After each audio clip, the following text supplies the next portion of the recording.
Okay, so today I'll continue my little 2K26 series, and I'll try to do like a much longer episode today just to kind of see what that's like, flesh it out. Not so much just with this, but in general, like I kind of want to start doing those where I can do like a super long episode of something. Could be chess trying to progress, even though I'm kind of by my own volition banished from every site because I failed some sort of challenge, but whatever, it's still would be interesting to see that. Or like for certain things, like, oh, if GTA 6 comes out, we got to do a long, first playthrough permadeath for that. Or I kept saying that for Ace Attorney 7, but then it's never actually going to come out. Like that was like years ago that I even said that, like, oh, when it finally comes out, I'm going to do that, like where I'll do like a long release day kind of stream and try to do a first playthrough permadeath. But yeah, I got to start doing those more. So yeah, I haven't done this in a little bit, and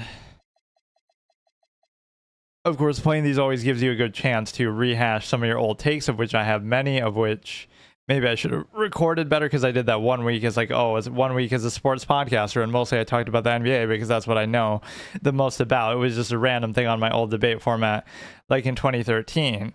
So I happened to say, okay, for some reason for 1 week I decided to talk basically entirely about sports for whatever reason. So I learned a lot of odd facts and stuff about other ones, but this is what I knew kind of the most about. So yeah, it gives you a good chance to rehash those takes. And I guess I have a reputation of doing that, like where I'll self-proclaim, or somebody will jokingly give me a nickname, like, oh, I'm the human calculator in chess, or again, like I could be the basketball historian. Actually was like a little nickname given to me there, right? Even though I didn't really discuss it much, but when I would, you know what I mean, it would be sort of noteworthy, or it would be like a memorable take that's quoted, like the Sam Jones. Did you know Sam Jones is the overall leading scorer in the history of the overall leading scorer for the greatest dynasty in the history of professional sports? Like sometimes just the phrasing of the way I say things would kind of have some staying power to it. So the thing is that with this, we're doing the permanent game mode sort of rotation. So again, and we go my career. In fact, I actually have to do something now. I have to check, because it's been a while. I have to check what I did last to see if that makes sure what I'm doing. But we do my career, where I'm trying to build up this defensive anchor who kind of is an old head mentality of a big, who you don't want to be a stretch. I don't want to shoot jump shots. I don't want to necessarily guard the stretch, although that you can't help. And then, of course, there's like a meme of just this 7'4", everybody's like Wemby, I guess. Like, oh, 7'4" who moves like a guard, who, just can shoot like Curry and stuff like that. Like, you can just do everything, which you might think, oh, that's unrealistic and stupid. But actually, it's kind of true to where the game is going now. So the thing is that, okay, we do my career, where I'm trying to build up the defensive anchor.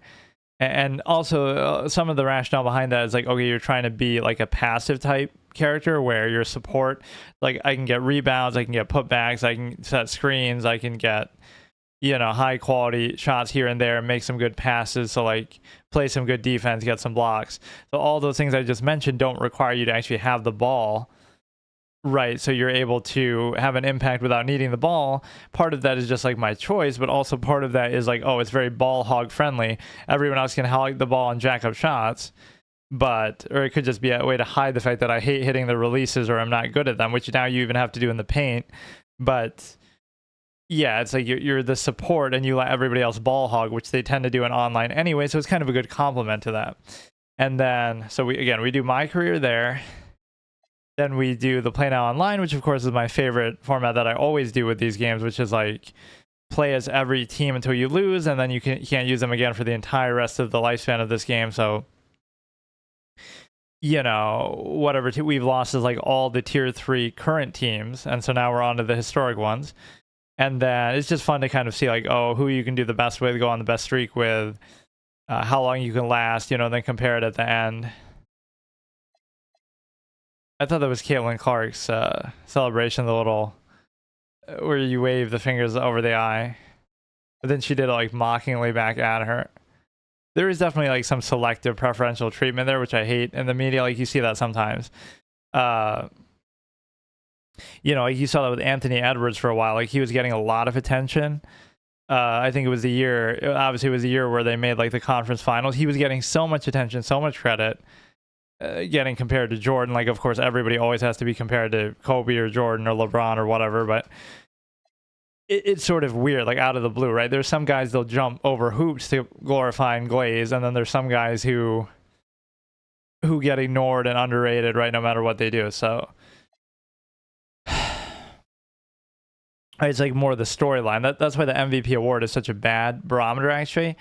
What I was gonna say, oh, this gives you a good chance to rehash your takes. So here, or like whatever, just to make predictions and stuff. So, and then of course, my team, we have like those two dueling teams. Like in the regular mode, which I always forget the name of, we can do the all NBA team, and then in the limited, I've been doing all WNBA team. So even though that one hasn't been good so far because it's only like a 3,000 salary, because that's all I have for the WNBA players, it could turn into something pretty good. So we're trying to separate the two and see, like, you know, just so we have two distinct kind of teams. So we're separating them kind of like in real life, but I mean, with good reason, right? It'll trigger people to, or yeah, like speaking of triggering people, that's how LeBron triggered people, rage baited with that ad, like, oh, the second decision, like he's going to retire, which I would predict, right? This is why it's good. I can put these on the record and then look how smart I am later, which one of the best ones of recent memory was me saying that with Jaylen Brown. I said that with the Celtics like 5 years ago, and I even have videos of me doing it in like 2K21 or something, 2K22, I can't remember, but it was like when I first came back to streaming even, and anytime I would play as or against the Celtics, I would bring that up, like, Jaylen Brown is better than Jason Tatum. Tatum should be more like a Pippen type, you know, point forward, play defense, do all the ancillary things. But their primary scorer and best players should be Jaylen Brown if they're going to win. And then when they finally did win, that was actually true. He was the conference MVP. He was the finals MVP, right? And Tatum can be a great support, but like he's actually their best player. So that seems like an amazing prediction because I always said that. I was always skeptical a little bit of Tatum, not even saying he's bad, but I felt like they were spoon feeding him too much, right? Like, oh, he's our best player, so we got to give him, like they were treating him like that, and we got to give him all the shots and all the credit and all the attention when it was closer than you think. And again, like Brown can be your leading scorer, like he can average 30 a game, and then Tatum can average 20, but he can do a lot of other ancillary things, playing defense, playing, you know, getting assists, point forward, whatever, just rebounding. Overall, statistically, he can be more well-rounded, right? But they were treating him like he's their number one offensive option, which he shouldn't have been, so that came true very well. So, what was I saying? Oh, yeah, LeBron, I would say he's going to retire, actually, at the end of the season, but he triggered everybody by making it seem like he's going to announce that, and then he said, oh, I'm going to choose Hennessy VSOP instead of VS or whatever he was doing before. And then my other thing is I had predicted that the Warriors would win this previous year, and if Curry didn't get hurt, it would have been possibly a very good prediction, right? Because if you think about like OKC and Indiana as the next teams, right? Because the Wolves didn't do anything anyway, so you know it was 4-1. But I mean, again, you're losing Curry, so it's not fair. Like that's like saying, oh, what if Shea got hurt? Would the Thunder have still won it, right? So again, with Curry, they could have easily beaten the Wolves. Again, they're going to face OKC. And it's not that would have been an easy series, but they could have done it because, again, what happens is the Thunder going into this season, everybody's going to glaze them up, but I'm kind of a little apprehensive about doing that. They were down 2-1 to Denver, right? They were down 2-1 to Denver, and they were even down like 3-2. Right, they might have been the same thing in the finals. So they were down 2-1 to Denver, then down 3-2, and then they were down like 2-1 to Indiana, and then down 3-2. So the point is, it's not to really put an asterisk on it and say that's so bad. Like you still won, it's fine, but it's to say that. Why do we have a guy in a bathrobe, man? What is this shit? Like obviously that's the casual clothes that you walk around in, but so yeah, it's like you were having trouble against these teams that were not necessarily that great themselves. Obviously, the Nuggets have their deficiencies, even though they have a great player that many people call the best player. Although I'm always somebody who loves defense. So I mean, I would still think along the lines of a Giannis or somebody like that. But then we forget about players if they don't always make noise in the playoffs. So that's the point. Is like, could the Warriors have done it? Like, could they have at least done what Denver did? Go up 3-2, go up 2-1. OKC again going down 2-1 to an underdog team. Right, going down 2-1 to an underdog team in the finals that, you know, arguably people wouldn't have even predicted to make it there, and like were surprised to even be there, like a Cinderella story type team, and they only won even arguably in Game 7 because Tyrese goes down. So who is having one of the great clutch kind of playoffs ever. So the problem with that whole perception is the fact that, again, I'm not trying to hate or minimize it, right? Like, you go into it now and it's like, okay, they're going to be better this year, more confident, whatever. But, and they have a ton of amazing draft picks. Like, give them credit from an organizational standpoint, right? Sam Presti is amazing, even though, you know, you had the big three before and you kind of didn't win anything. It's still like, you have so much room now, right, to still add players. They have a lot of great draft picks coming up, so they could really, really become dominant for a long period of time. And then you have all these WNBA players being at 96, though, does kind of trigger me, because the definition of a 96 by that metric is not the same as what it would be for an NBA player, but whatever. But no, the whole thing is that, you know, you are looking at it like they weren't that great, that dominant, that convincing, so I would have stood by that. So I'm not going to necessarily predict that for this year, but what I will say is that they're still going to be very good on one of the top teams, right? I won't make like an outright prediction, but there's no reason why they can't win it. Right? Like, the Warriors are a legitimate contender. People are going to say they're old. That might be the Western Conference Finals, right? Maybe I should say that. It'll be the Warriors versus the Clippers if they stay healthy. And it'll be, you know, probably won't be, but I'll say that jokingly, but they both have like really good teams still, even if they are older. Sometimes that counts for something. Like the 2011 Mavs had a lot of older veteran type players who were able to, you know, play good kind of savvy defense and make the most of what they were doing. But yeah, that would have been a good prediction, so it's unfortunate. I hate when injuries are used to minimize that. So again, the Warriors maybe being a bit underestimated. And I did make that prediction after KD left, right? This is another good one. After KD left the Warriors, I said they're going to win 2 more before Curry retires. And they did win the one against Boston, which I think I even predicted that very year that they would win. And then, of course, the second one would have been, I guess, even though I was almost losing faith that they were going to be able to, when they got Butler, then I said, okay, this will be the year. And it very well could have been if Curry didn't get hurt. So, again, I'm not going to say for sure it's going to be this year, but they're running out of time. So I'm going to have to actually go back and watch my VOD for a second here, like, to figure out not only what mode we were on, but what mode within the mode, because again, we keep rotating those too, right? So if I lose a game in my career, then I switch to play now online. Then if I lose in that, I switch to my team. Then I go back if I lose.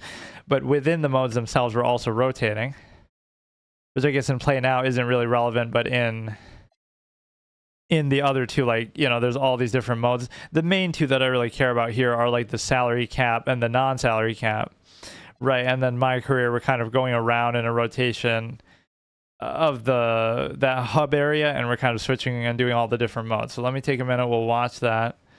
And like I said, I'll try to make this a very long session, just kind of whatever, like, really, I haven't done a stream like that in a long time, so we'll just kind of indulge it, enjoy it, do something very long-winded.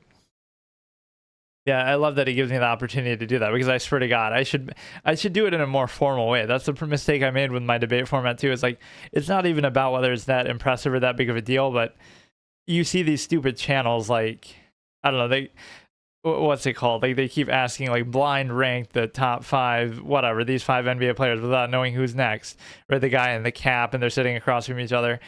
It's like, I'm just saying, if I did it in a more, like, presentable way, right, some of these takes that I had in the past would have been so good. Like, here's the last one. Like, the bubble take, I had said right when it happened, right, the bubble where everyone's saying, oh, it's a Mickey Mouse ring for the Lakers and stuff. So this was right in 2020, and then I said, right, everyone's playing under the same condition, the same circumstances. It's not, not only should it not be an advantage, it could be almost even considered a disadvantage for them because they were a higher seed, right? I think they were the 1 seed, actually. I can't even remember, but it's no coincidence that the Heat made the finals that year, even though in hindsight you could say, oh, they made it again in 23, so they're just a great underdog team. But they made the finals in part, and they beat the Bucks in part because there's no home court advantage in the bubble, so it arguably makes it harder for the higher seeded teams such as the Lakers. So not only did it not make it easier, it arguably made it harder because, again, like the Bucks struggled. Maybe they would have, won that series if they actually had home court advantage, which now nobody does. So it arguably benefits the lower seed teams because it negates the home court advantage. And so, and again, I had picked the Clippers to win. A lot of people had. And I can't even, again, use an injury excuse that normally would be valid for Kawhi that pretty much every other year you could say that. Like, oh, they could have won if he wasn't hurt, and you'd be right. Except I guess this year that wasn't true, but right, they went to Game 7 against the Nuggets. But the point is that, yeah, for once he was actually healthy and they choked away a 3-1 lead, which is shocking. I guess he had earned the right to have a moment like that because he really hadn't, and he had had such a brilliant career up to that point. But the point being that I had predicted that. So if they had won, what would I have said? Like, yeah, it would have been just as impressive as any other ring, like a normal year, right? Because everybody else is playing under the same conditions. So it's unfair to say, oh, it's only a Mickey Mouse ring because what? People don't like the Lakers or they get hyped up too much or whatever, which is true. I mean, certainly the media rides them way too much, even when they're not relevant. But that's my point, is like everybody was playing in the bubble, so it affects everybody equally. And so, again, not only the one thing you could say is maybe it gave them rest, like for, again, I could say an older player in LeBron at that point, although clearly age hasn't really affected him that much. But you have an older player in LeBron who maybe gave him some rest and helped him avoid injury, and Anthony Davis, who was obviously injury prone, so it gave him also possibly helped him avoid injury and be more rested. But then that could apply to the Clippers too. Like maybe Kawhi would have gotten hurt, but he had more time to rest, whatever. So if the most you're going to say is, oh, the advantage is a clean bill of health, then that's fine. I'd rather see that anyway, right? And not see it dictated by injuries. But again, for all relevant criteria, everybody's in the same condition. And the only advantage is arguably to the lower seeded teams that normally would have a home court disadvantage. Now it's equal because it doesn't really feel like you're playing at home anymore because you're all, playing in the same place. And that sort of equalizing logic also applies to something else. The fact that, like with the older eras, people say, oh, the Russell Celtics it was so easy to win then. There were only 8 teams. Okay, if it's so easy, then why was it only easy for them? Why did they win 11 times in 13 years and nobody else won besides the Hawks and the, it must be the Warriors. I know it was Wilt. Obviously, those are the 2 guys who beat them, right? It was Hal Greer and Wilt. It was like the Philadelphia Warriors, which is always confusing because like that's considered part of Golden State's franchise, not Philadelphia's, even though whatever, like people, when they do their ranking, is he going to be considered a Warrior or a Sixer? So I'm pretty sure it's considered the Warriors, but the point is that, and he only averaged like 17 points a game in that one. So people say, oh, he wasn't being a ball hog and that's why they won, but he led them in assists. Like people don't get the Wilt thing, but as far as the era thing, it's like, oh, it was so easy to win and there were only 8 teams and this and that. But you're not understanding what you're saying. So if it was easy to win, then it should be easy to win for everybody, not just for one team. So then doesn't that one team that wins 11 times in 13 years deserve credit, right, for succeeding under the same condition as everybody else? Like, you're acting like this is the same fallacy you see in a lot of things. Like, when you want to discredit somebody, you'll apply something specifically to them that applies to everybody. And you'll say, oh, it was a weak era, but it was a weak era for everybody. So it wasn't a weak era. It was even, right? Like, it's a level playing field. So, right, even if you discredit Wilt that way, like, oh, it's a weak era, that's why he was able to put up those numbers. But nobody else was able to put up those numbers, whether because of size, height, anything, it didn't matter. Like, nobody could do it, right? Like, Yao Ming didn't put up numbers like that. He had a bigger height advantage on average. George Marasan, Manute Bol, like, height clearly isn't the the defining factor, right? Basketball is still a skill game. Like, there's plenty of guys who are taller, have height advantages that aren't always good or aren't automatically that good. Yeah, that's the lesson of the day, which would be usable in my debate format too. Like, just the equalizing fallacy, right? You'll say, I'll use the same thing for Paul Morphy in chess, right? One of the goats of chess, the earliest, really great player before a lot of theory existed or anything. People would say, oh, he played in a weak era, that's why he was so dominant. But you don't understand what you're saying. The era is weak, which applies to him too. So why was he able to overcome that weak era? All the disadvantages, the lack of theory, he had to deal with that too. But instead of giving him credit for dealing with that, just like everybody else struggled with it, so he overcame it, you punish him for that and say, oh, well, the era was weak. But that's not what you should focus on. You should focus on the fact that he was strong despite those disadvantages, right, that everyone else had to deal with. So there's like this immense hindsight bias that's really, really stupid and almost makes the opposite point, right? When people say, oh, like the plumbers and firefighter thing, it's like, so today the players would have modern advantages of better medical staff, treatment, knowledge of the game, the body, nutrients, training facilities. Everything is superior in advantage, right, that you have. So you have all these advantages, but then instead of recognizing like, okay, we have those advantages, that's why we appear to be better than people who didn't have those advantages, you do the opposite. You say, well, we're better than them.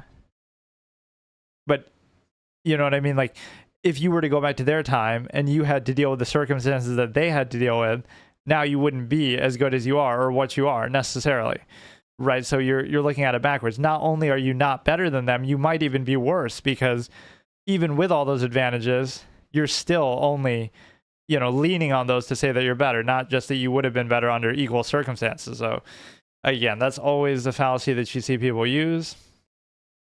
And a lot of that's not even relevant, because again, you can look at, that's the one thing, I have to be the hero to save Wilt's reputation and legacy, because nobody seems to ever do it. If you actually look, there's plenty of videos of him, thankfully, on YouTube now over the years, right? Wilt Chamberlain archive and otherwise. He's doing like fadeaway jump shots, and he's doing all kind of other things. In a way, it wouldn't matter. Even if you say, oh, it's just because he's big and strong in his size, that's why he's scoring 100 and 50 a game for a season. Shaq could do that and people glorify him. Okay, he averaged 38 in the finals, just bullying people and doing what he had to do. So even if you did that, that would be fine. But no, Wilt had plenty of skill, plenty of other shots. So like people just will outright lie about it. And very little of it had to do with just his raw height. Like, like rebounding. Rebounding is a skill. If Dennis Rodman can lead the league in rebounding in the 90s, then anybody, you know what I mean? Like, you're trying to tell me Wilt couldn't, but Dennis Rodman could? Like, really? It's more than just height. It's a skill, it's timing, it's positioning. Like, people are so stupid. And then, also the final fallacy is like, who did you play against? Who you play against might determine like how hard it is to win or how hard it is to kind of deal with them. But the defense aspect is kind of a fallacy. It's like, right, if you're going to use that, like, okay, who did Jordan play against on a nightly basis that was such a great defender, right? He's playing in the finals and we're glazing him, oh, he's the GOAT. He's being guarded by Byron Russell and Dan Marley and Danny Ainge, like, at times. Like, really, are these, you're not going against Gary Payton every night. You're not going against Sidney Moncrief every night. Like, those would have been two of the premier defenders of that time. You're not going against those guys every night. So like, oh, so you could say the same thing. Who is he going against every night? Who is LeBron? There's only a handful of really good defenders at any given position in the league at a time. LeBron wasn't going against Kawhi every night. All these guys. Kobe wasn't going against Tony Allen every night. There's one or two guys like that, right? A handful of guys, and then that's it. So, and even then, those guys don't stop you or shut you down. So what does it matter, right? That makes no sense. When people say, oh, like, who was he going against? There was no competition. Well, who you going against doesn't really matter, because again, you see great offensive players are going to put up great numbers against anybody, right? Like, okay, Kobe plays against Tony Allen, and even by his own admission says he's such a great defender, but he still put up good numbers against him, maybe a little worse than others, right? Jordan had his worst finals against Gary Payton, field goal percentage wise, but he's still, again, he's going to lead them in scoring. Like, So it might affect you a little bit, but it's not going to shut you down. So why does that point even matter? You'd say, oh, who is he playing against? Plumbers and firefighters or some fallacy like that. It doesn't matter because nobody's, you know what I mean? Nobody's just going to shut you down magically. That's not how it works. Right? Especially in the modern day where the game is designed to favor offensive players in the first place. But there's never been a time where a great defender is really going to stop and shut down a great offensive player. So, right, again, in an era where Dennis Rodman could lead the league in rebounding or Charles Barkley could out-rebound Shaq, right, it's not, size isn't the dictating factor, right? It's the skill, it's timing, it's positioning, it's all these things. In an era now where you barely even have centers, where Draymond Green at times could play center or power forward, like, you really think that... It's one of those things that people say without really thinking about what they mean. Right, like it would be arguably easier now than in a lot of eras of the past because again, nobody's really respecting the big anymore. Or that goes into like the whole Shaq, like 2001 Lakers versus the modern Warriors, like the 2017 Warriors with Kevin Durant. People would say that Shaq would dominate and he would put up great numbers just like he always did, but my idea would be that they would lose still. So Shaq would still play great, he might average 40, he might average 50, whatever, but they would still lose because 3 is bigger than 2, and that's really the feeling you get with the modern league is like there's no way they could stop, you know, the threes that we see. So again, Shaq could play great, but you would still lose the same way that like, okay, LeBron played great, but you would still lose, right? So it doesn't matter at a certain point that, you know, you can be as dominant as you want, but that's just the style isn't going to favor you. And Shaq at times was a liability on defense. And then what else? I'm just trying to speed run through some of my old takes. I find it kind of hard to do this when I'm actually in the middle of a game, but unless we have like a very specific topic to talk about.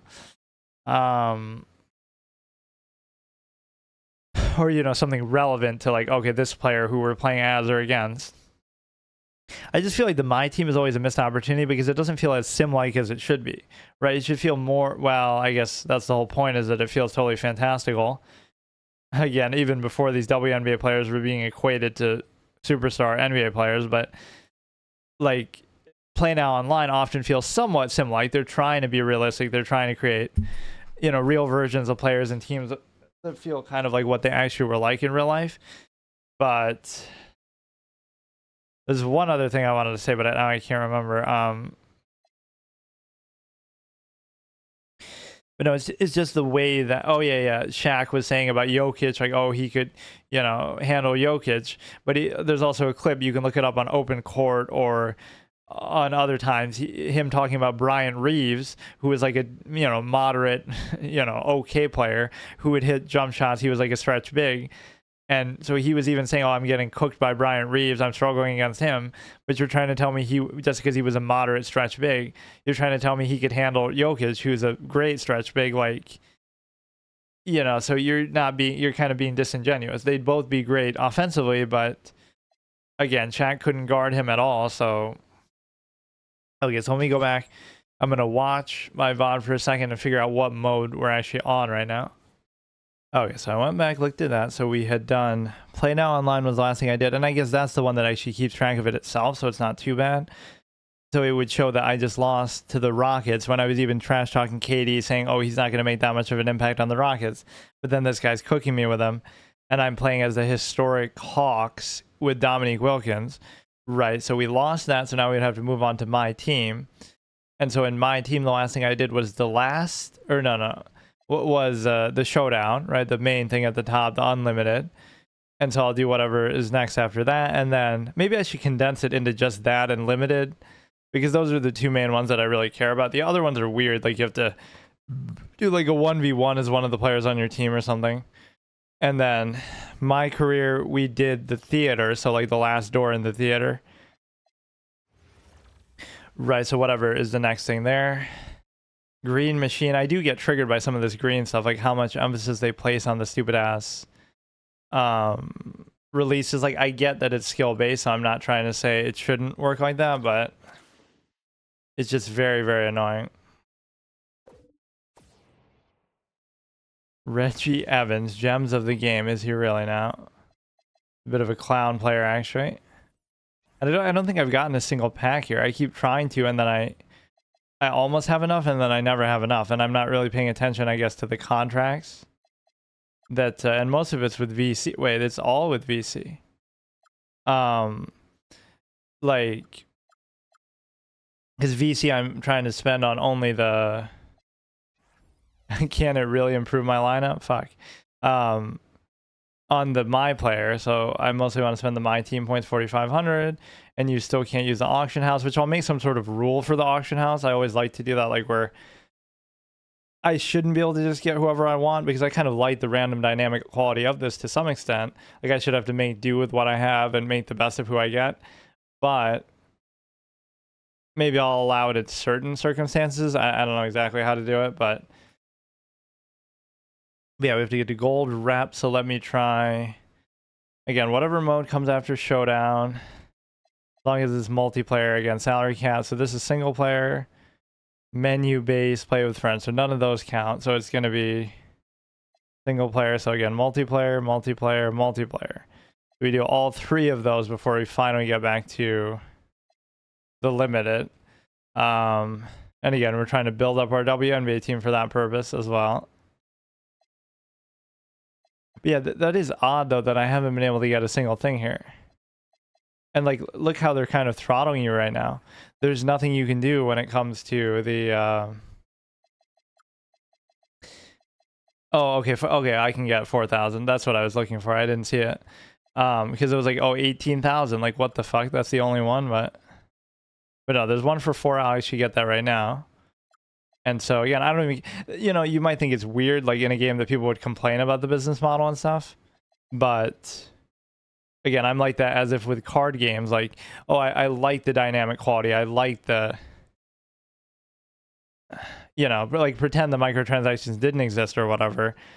It'd be like fun. I want to kind of just get whoever I get. I still want to get a good player, obviously, but you get whoever you get, and then you have to make the most of it.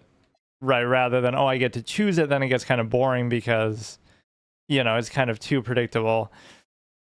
1 guaranteed 26, 1 player card, and 4 random items. So 1 guaranteed 26 series player, and what is the other one here? Why did they need so many screens? Isn't this all the same thing? Oh, it's WNBA. So this is just in general, I guess, overall, which I don't really care about that as much, but 1 player and 4 random items, chance of pulling a green machine player. Let's just try that one then. This might be the first pack we've actually gotten on the shop. Maybe not, but it feels like I haven't really been able to. Lucy Olsen, we're going to upgrade our no, I prefer the Olsen twins myself. Upgrade my WNBA team, I guess. But no, that's the ultimate thing. Which is the bigger rage bait of the year when it comes to basketball? 2K26 allowing WNBA players to be in my team mixed with NBA players and to be of the same rating as them. Like, oh, Paige Becker's 96 or Cam Brink 96. Like, they're as good as a 96 Steph Curry or somebody like that. Like, totally. Right? When was Paige Becker's ever as good as a prime Steph Curry? Like, what the fuck? So that'll rage bait people as much as LeBron's VSOP ad, the fake announcement. Like, which of those two goes down is better? So we'll go ahead. We'll do the next mode here.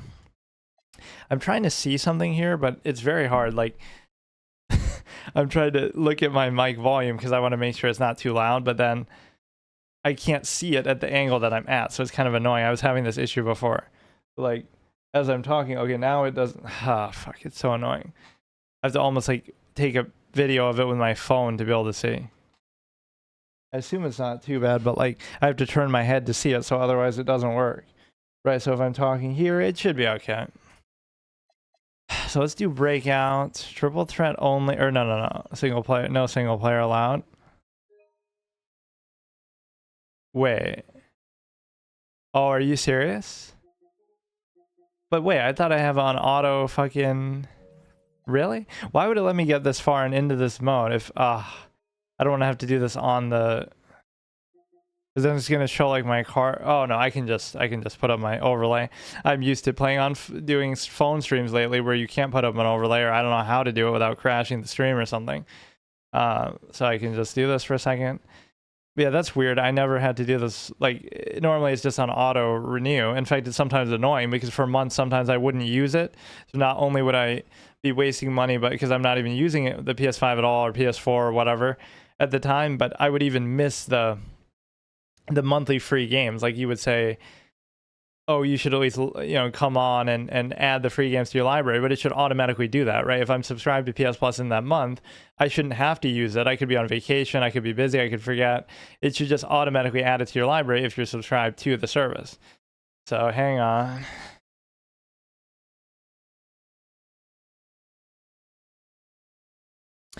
So essential.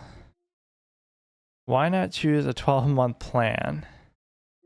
Year one, because I might not be using it. I might, next month I might get bored of this and I might not use it at all. That's why not.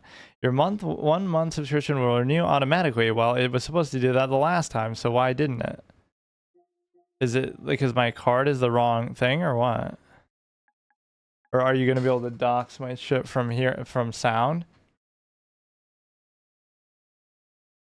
Or now, oh god, now I'm not going to be able to remember my...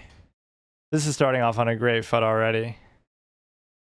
But no, I've never had to do that. Like, it always would auto renew, even sometimes when I didn't want it to. I don't even remember what this is gonna be now, so. Fuck off. God damn, I'm getting rage even before I start getting blown out by some clown online. Oh, I don't know what it is. I'll have to reset my past fucking... that's always annoying because... every site or whatever will have like a different... Right, like password requirements. Oh, this one requires a special character, this one doesn't, so then it ends up, you can never use the same one even if you want to. I have no idea actually what it is. I'll have to reset it.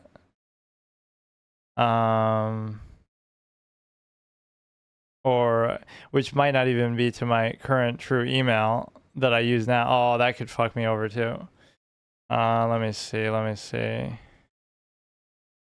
Okay, so that was like one of my signature trademark moments from the past, like when I had come back to streaming where I would stream for these very long periods of time, like 6 to 8 to 10 hours, but then I would go AFK for long periods and I would just let the stream run because it felt like, I didn't want to keep starting and stopping and spam people's feeds, or even just in general, like it didn't matter, right? Like, okay, if I'm going to do it all day, I'll just do it when I'm doing it.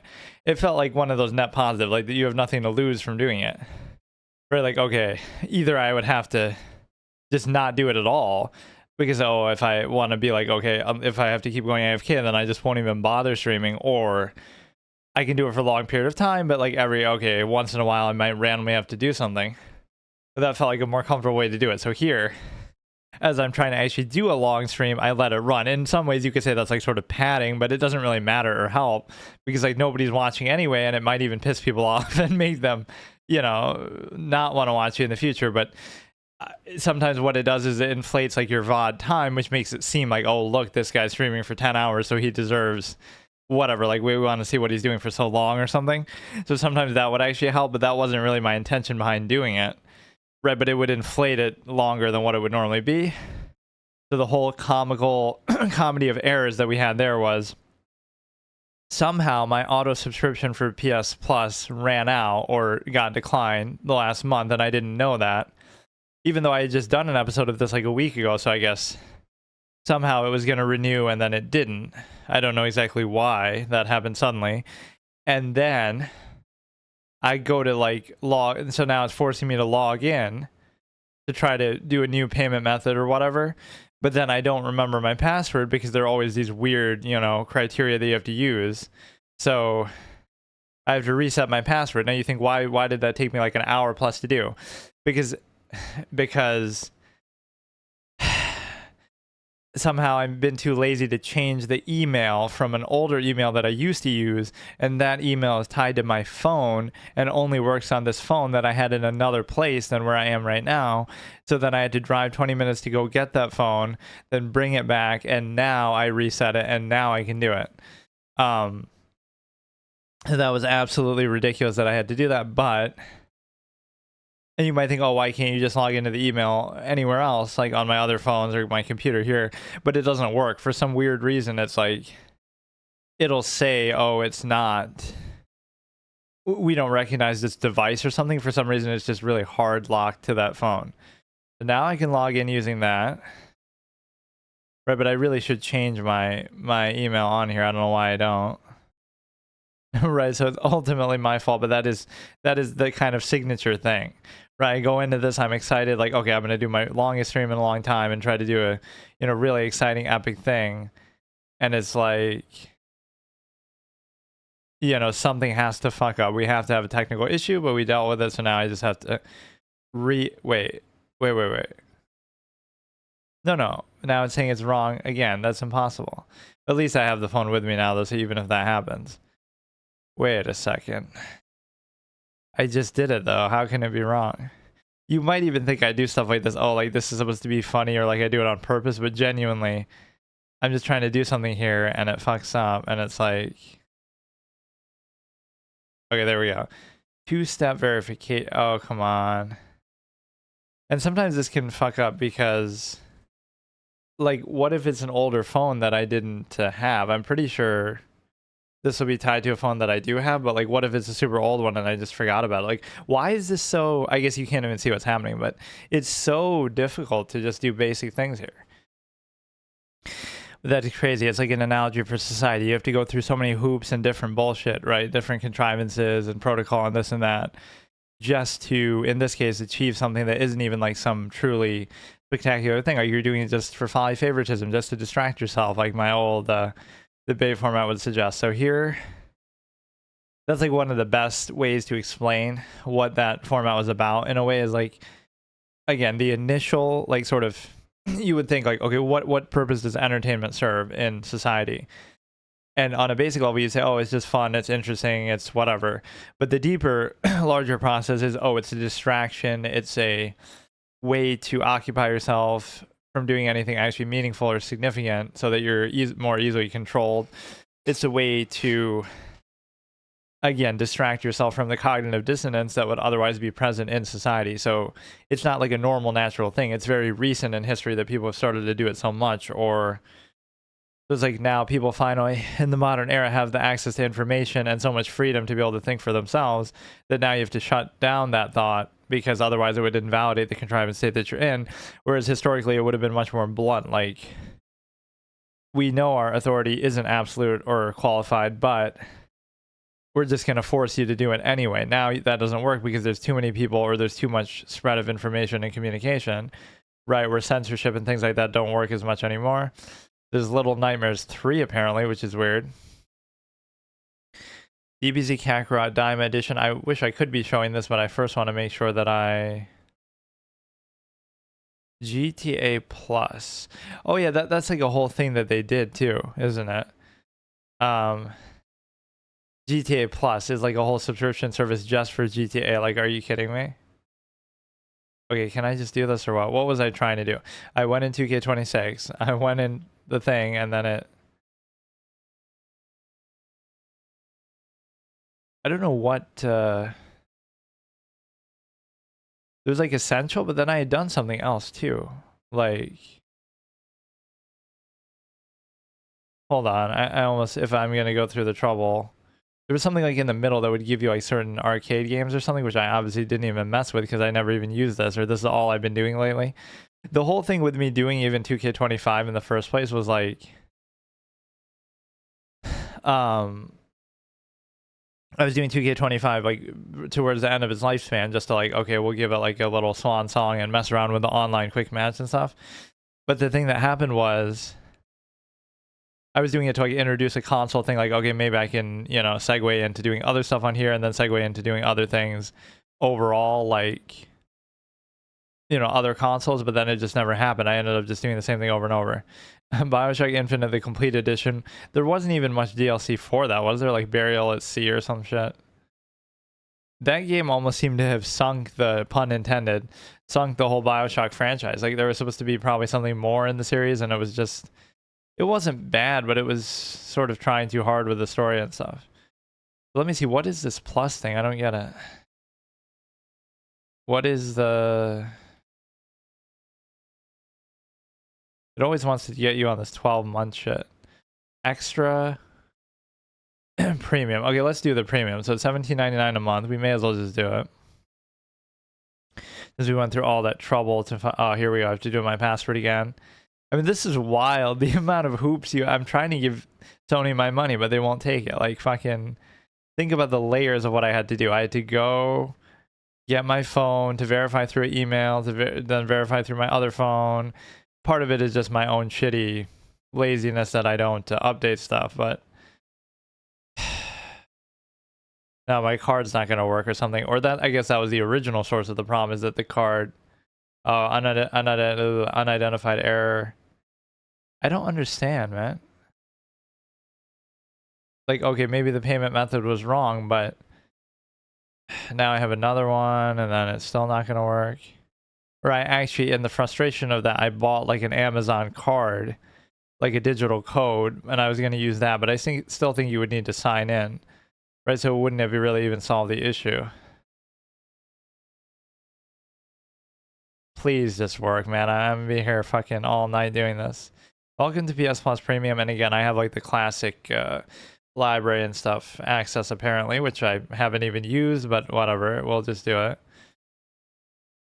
So now can we finally do this? I almost want to look at the shop for a minute though, just because we did see those things like Little Nightmares 3 or whatever, like some interesting things that I wasn't aware of.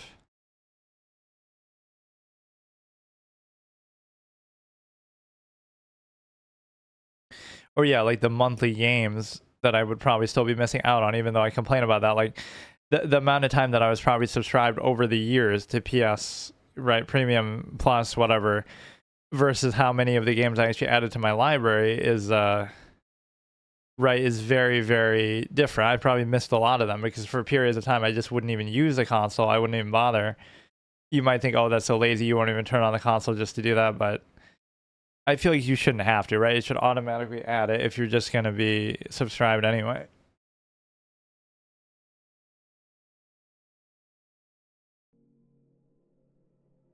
Okay, finally we get to do it, but now I'm going to get distracted by this. The collections, award-winning PS Essential Online. So what was it telling me that I got as a part of this? Part 2 remastered. So I do have to add this to my collection, or included with a game catalog, which means it's not something that you'll just get normally, or Far Cry 6, is this the one where the guy who plays Gustavo in Breaking Bad with that little meme that everybody sees, even though I've never seen the show? Included with streaming PS Plus, included with the game catalog. That means you wouldn't have to download it, I guess. Like sometimes you would have to like hit the download thing to add it to your collection, or no, it would be like this then. Okay, Alan Wake 2, which I hope it doesn't automatically try to download it though. That would be annoying. But I thought this was some exclusive kind of thing actually too, that maybe the original was only on Xbox or something.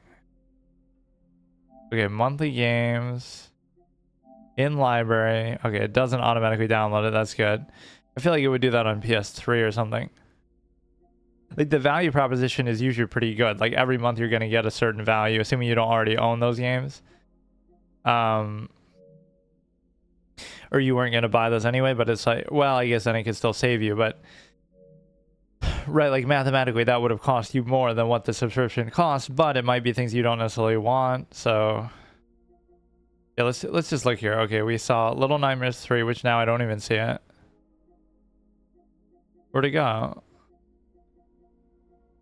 Oh yeah, Borderlands 4 new release. Haven't really heard much about it, which I try to avoid hearing anything, but or there was some stat I saw on Genshin Impact that was interesting, like it's one of the highest grossing games ever, which is surprising. I played it like 2 times, but only the first session, like first part where I just create my character and just wander around.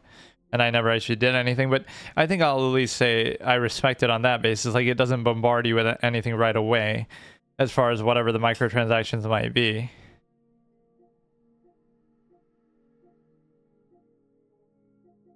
The PS5 enhanced, PS5 cooking games, like this is really a category. Or it'll be something that just involves it as a, you know, like any, yeah, like Genshin Impact is not a cooking game, but it'll be a mechanic in there. Final Fantasy, apparently. Like, that's that's amazing. Like, you really, yeah, let's play Skyrim just to turn it into a cooking simulator. You know what I mean? Like, it'll have a mechanic like that, but it won't be like that big of a deal. Okay, let's just go and do what we're actually trying to do before we got so really interrupted by that. So we bought maybe one of my first and only packs of the... And you know what? I also don't remember. Now I'd have to go back maybe even further. In fact, I won't even be able to... I won't even be able to go back this far, because even if I go back to my oldest VODs that are saved now, I won't know, like... It won't show me this, so I won't know what mode in this I'm doing. That's the problem, right?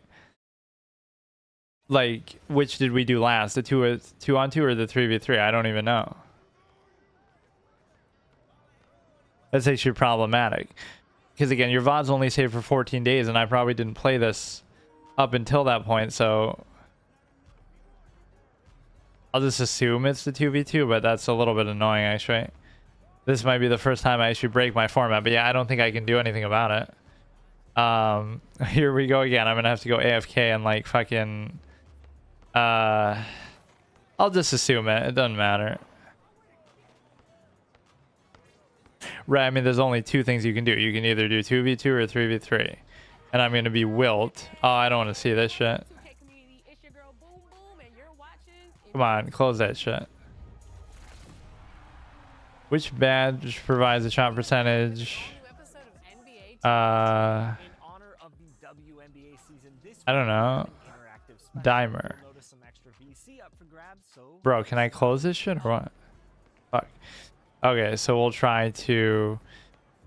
I don't know how I would even see this. Yeah, I'd have to look at like one of my older VODs and see if it shows it.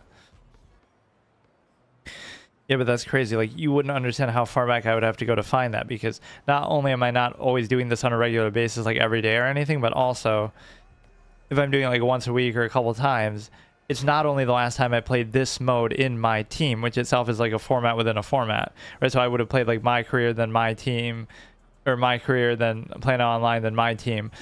But then within my team, I would have had to play it several times through in that rotation, because I would have played my team the first time, and then it would have been the showdown, and then I would have played my team again, and it would have been the, you know, this mode, and then it would have been the limited, and then it would have been something else.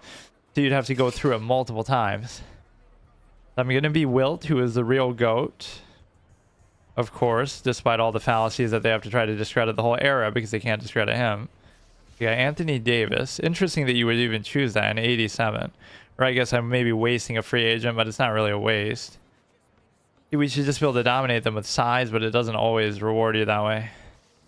Because Clay is going to be cooking the shit out of us, you know?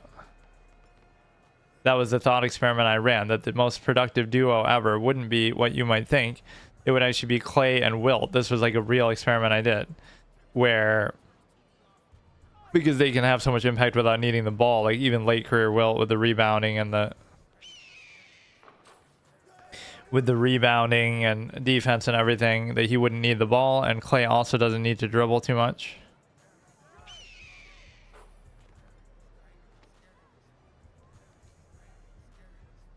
He's just gonna keep doing it. I mean, there's nothing I can do.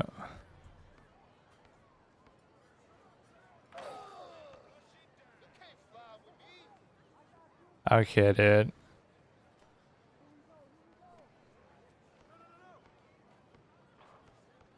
Like, I'm not even doing anything, but...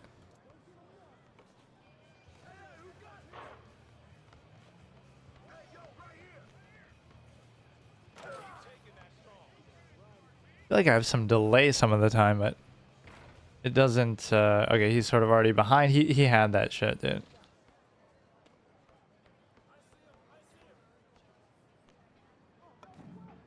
I mean, you are a 96, so you should be able to cook them like this. This is my whole principle. And he's a lot stronger than he looks because he looks all tiny and shit, but...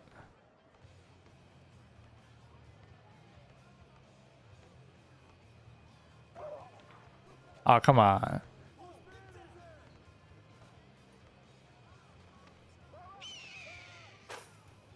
Kind of my fault. I'm being bad on defense, even though I don't really get why or how. Because I'm doing everything. Come on.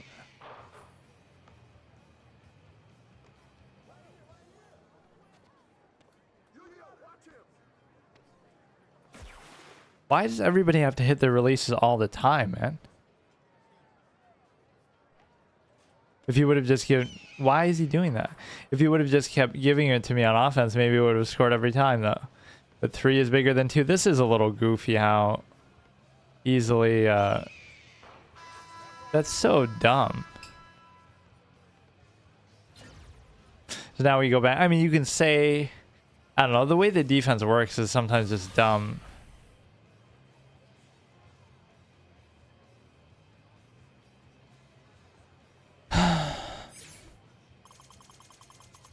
Even Clay I can't be mad about, but the way that Siakam is kind of driving on this, like, yes, he's fast and stuff, but it's not like Wilt couldn't handle that either. Wilt was way faster than they give him credit for and sort of moved like a demon a bit.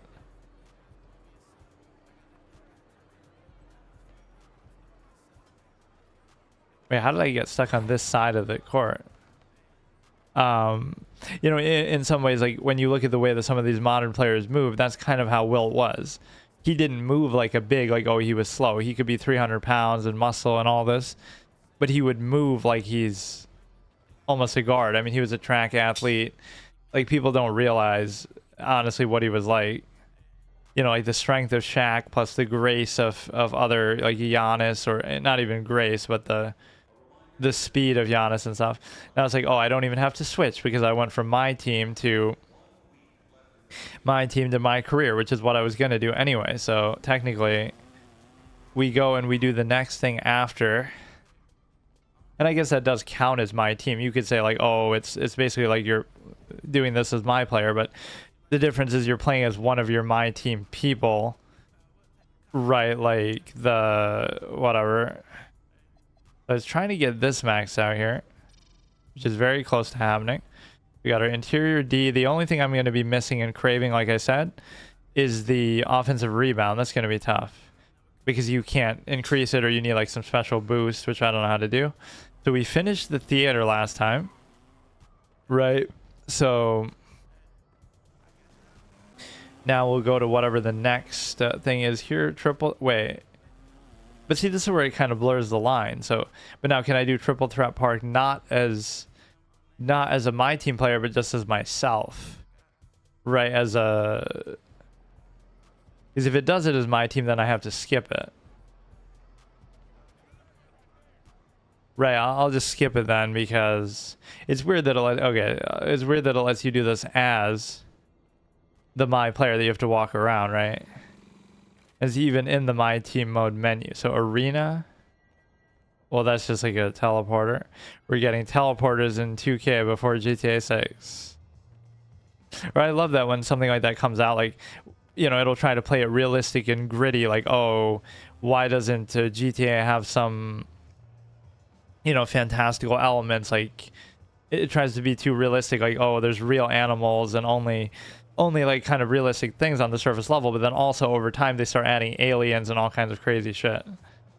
So what is this? We're not going to do any of the single player or the story, which I maybe walked into without meaning to. Use the menu on the My Court to start your journey. MP out of bounds.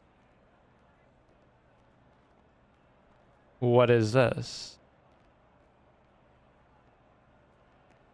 But yeah, I'm trying to go against the grain a little bit with respect to the you know, like, oh, you're a 7-4, but you're not going to be trying to move like a guard, and you're not going to be trying to trying to shoot and all that. Or I've seen this playthrough of this game like these clips are starting to be in my suggested of Gilbert Arenas actually playing this, and he has no idea what he's doing, and he's an even bigger clown than me. 5v5 game to 21 against a roster of NBA players and characters from the story whose attendance changes daily. Dion's challenge. Is this like a multiplayer thing though, or what? 65 versus 83, but wait, why are we matched up against him anyway? I assume that's not multiplayer, so I don't want to do it. Open court. No, I prefer the open court TV show, which I just referenced when I said, oh, that Shaq was complaining about Brian Reeves cooking him when... all I want to know is whether this is single player or multiplayer. Open court athletics, Alexis. This is a brand new location in the city. That's right, and at Open Court Athletics, there is always something going on. There's always something going on.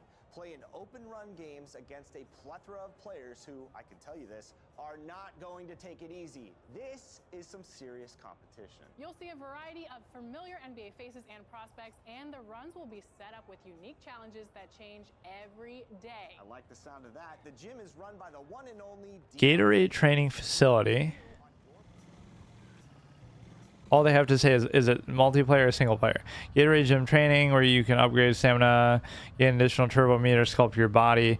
My points are rewarded, yeah, but teach me how to use my points, because I have like 20,000 and I don't know what to do with them. Each workout completed +2 to stamina, which starts at 85.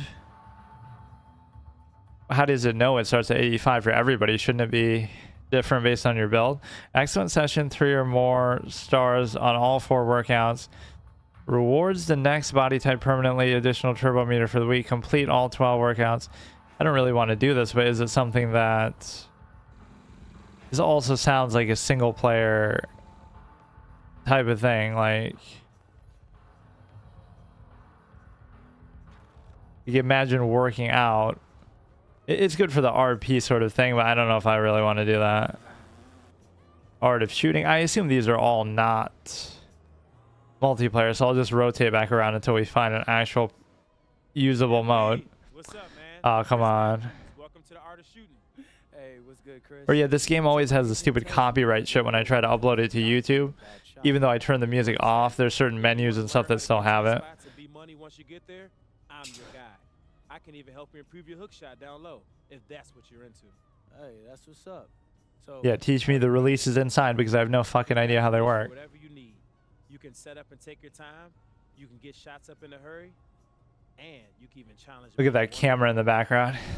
I like that. We got cameras in high school gyms before fucking... Yeah, I like that whole thing with the gun control argument of this was my logical razor from my debate format. I said, which I'm sure similar things have been said, but it's like, oh, you don't want guards guarding our children at schools because you feel like you shouldn't have to have that and this and that. But it's like, there's guards. What do we do when there's something valuable like money in a safe or a vault in a bank, right? We have an armored car with men with guns who come and take it. What happens when there's an important person like a president or, you know, a wealthy person, celebrity? They'll have people, bodyguards and people with guns guarding them. So anytime there's something of value, right, whether it be money, material, or people, you have people with guns guarding it, like the president, etc. But oh, with your children, you don't want that. So you realize what it's really about, right? You might think, oh, you shouldn't need that and we shouldn't have to worry about that. And ideally, yes, you shouldn't have to. But you know what I mean? Like, it comes to the same thing, because if you truly value them, you should be willing to do that. Just like anything of value, you are going to start race. Is this actually a real thing? Play race of the week. Matchmaking. Race against other members of the community. We got Mario Kart in NBA 2K. Like, are you serious? What does this have to do? How am I supposed to know how this even works? What is this? Bro, why is this even a thing? It's kind of cool, but... What the fuck? And it didn't even tell me, like, really what to do. Try to stay under control and not go too fast, but this is the goofiest thing we've seen so far, actually, in the whole game. And I've seen the WNBA crossover to my team, so that's saying something. I don't know how to even do the turbo. I don't know how to do anything. Oh, it's that. So I guess if I win the race, I can do it again until I lose. Like, that's how we do with all these modes. I mean, I appreciate that they have stuff like this, but I genuinely don't understand, what does this have to do with anything? Still more exciting than chess, like you're going around in a circle, as people always make fun of NASCAR or whatever. But hitting the walls doesn't seem to really slow you down or bother you too much, though. I was keeping up with them at the beginning, but I don't know what happened.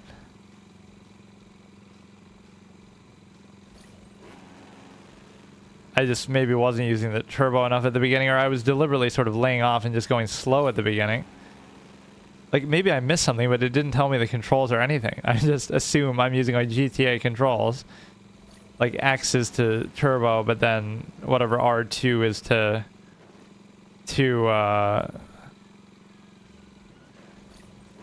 whatever, man.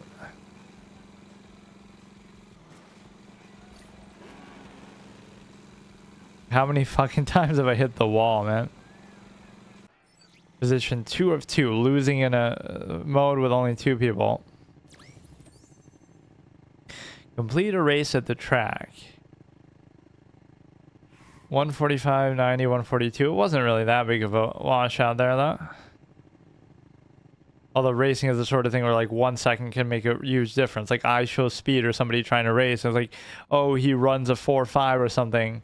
I don't know if that's even it, but I'm just saying. So, and the best people in the world run a 4.2. It's like, but that difference is what makes it between a world-class athlete and just a good athlete, right? Like, a second of time or half a second can be a big deal. So we did that last, right? The track. So now this is just going to teleport me. A lot of the Kobe poses that they use in the statues and imagery and stuff is not very good. Even the one he supposedly chose for his own, like him pointing or whatever, was pretty stupid. Is this a mode or is this like a shop? Yeah, see, even here we're getting the fucking thing. It ruins that. How do these big streamers even do it? Where yeah, 2K Beats is gone. Like, what do you mean? Is it 2K TV maybe? No, I want to get constantly triggered and have something to complain about with the 2K TV, but yeah, like this music that we have in the background here. Street Kings. Young Wayne in the building. I don't know what these modes are. This is like supposed to be part of the story maybe, but The mayor's street ball. Where can I get in on the good stuff? Oh, man. Street Kings got something for everybody, baby. You got a team you run with? Nah, not yet. Oh, well, hold on. Let me help you out. There's 3-on-3 games at Pivot Point and Jordan Jams. Each court has a king. Hey, I bring my own crown. You bring your own crown, whatever that means. But before you can challenge the king, you gotta win games. You can challenge teams at both courts. Winning games earns your respect and lets you unlock opponents after you've beaten them. So basically, the more players you unlock, the more you can strengthen your team before taking on the king. So if they can't beat me, they'll join me. Now there's also the Hardwood Hall Classic.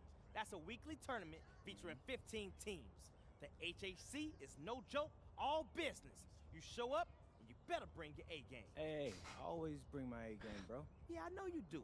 There's also unique trials. look at my guy's eyes. Like, he looks so fucking doped out. That Funky's good. Now, let me explain Funky. In unique trials, you have to adjust to things you can't control. We might choose your teammates for you, or change the rules for a game. Might even change what it takes to earn the win. You gotta prove you can improv the best. Okay, sounds litty. Hey, I appreciate you walking me through it, bro. Oh, man, no problem, man. Now, get out there and hoop, man. Let's see it. I got you. Welcome to Street Kings. There's 3 new courts you can play. It's the best street ballers in the city. Jordan Jams, Pivot Point, Hardwood Hall. Have new bosses you can unlock as teammates by beating them. They're only available to play on the court where they're unlocked with the Hardwood Hall Classic. Shut it down. Want to send your opponent home early. Dominate them with flashy plays, and the fans will shut down the park before you reach the target score. We're getting glaze as an actual mechanic. Don't beat them with your actual skill or ability, but just get glazed so hard that they kick everybody else out. But I'm pretty sure this is also not any reference to multiplayer. They should just make that more clear, because like if you're like me, you don't want anything to do with all this shit that isn't multiplayer based. Right, like the whole fun of these kind of games is just whatever. Right, like whatever, playing online and the ego flexing shit. The my course, so we made a full circle. Most of those modes we just ran into were garbage. Right, not even playable. So ante up, they keep sort of changing these, or like the playlists and stuff behind them. So this I think was similar to, wait, yeah, this wasn't even here before. Squad finder. Oh, is this going to be like where you bet? Insufficient. Oh, I don't even have enough shit to do this. Teaching kids to gamble with their imaginary currency that turns out to be the whole, you know, basis of the business model that they're trying to bait you. I wouldn't mind even putting a heavier amount on this, but the whole problem is that I keep using it to upgrade my guy, so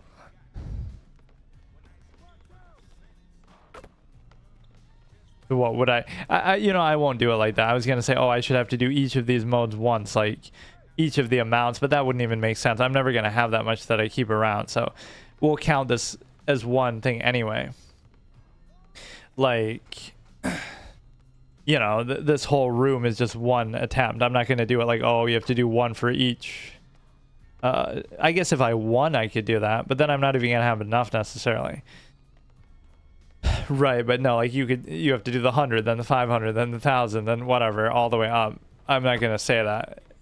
I'll just keep doing it. If I win, whatever I can afford, and then if I lose, I can. What is that? How are you gonna kick me out? What? But how? And if I lose, then. Oh my god. If I lose, then obviously we just move on. I'm not gonna wait.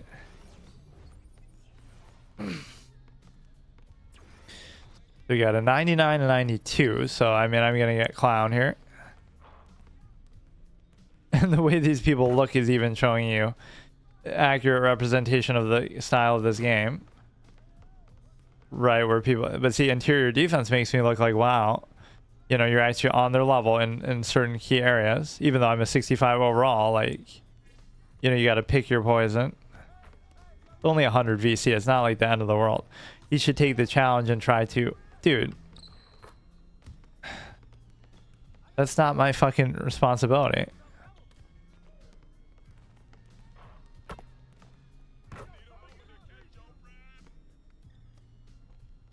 It's so demoralizing, these threes and stuff that you get.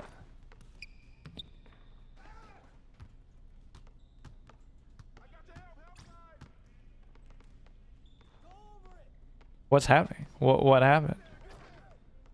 I don't even know what happened. Did I get like, oh, 3 seconds? I didn't even see it.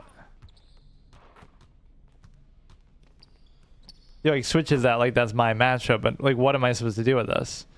I got this fucking pirate clown that I'm keeping my eye on, and I'm supposed to worry about this. Like, come on, man. There's nothing you can even do with that. But no, that's like the Curry effect. It's not just that he's scoring, but he demoralizes you with the kind of shots that he hits.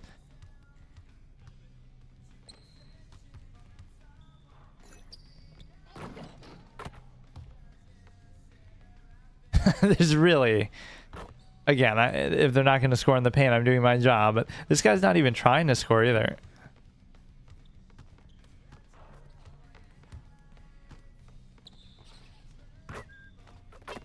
Look at him do that little duck down pose. Nice. I mean, at least he hasn't done as much as...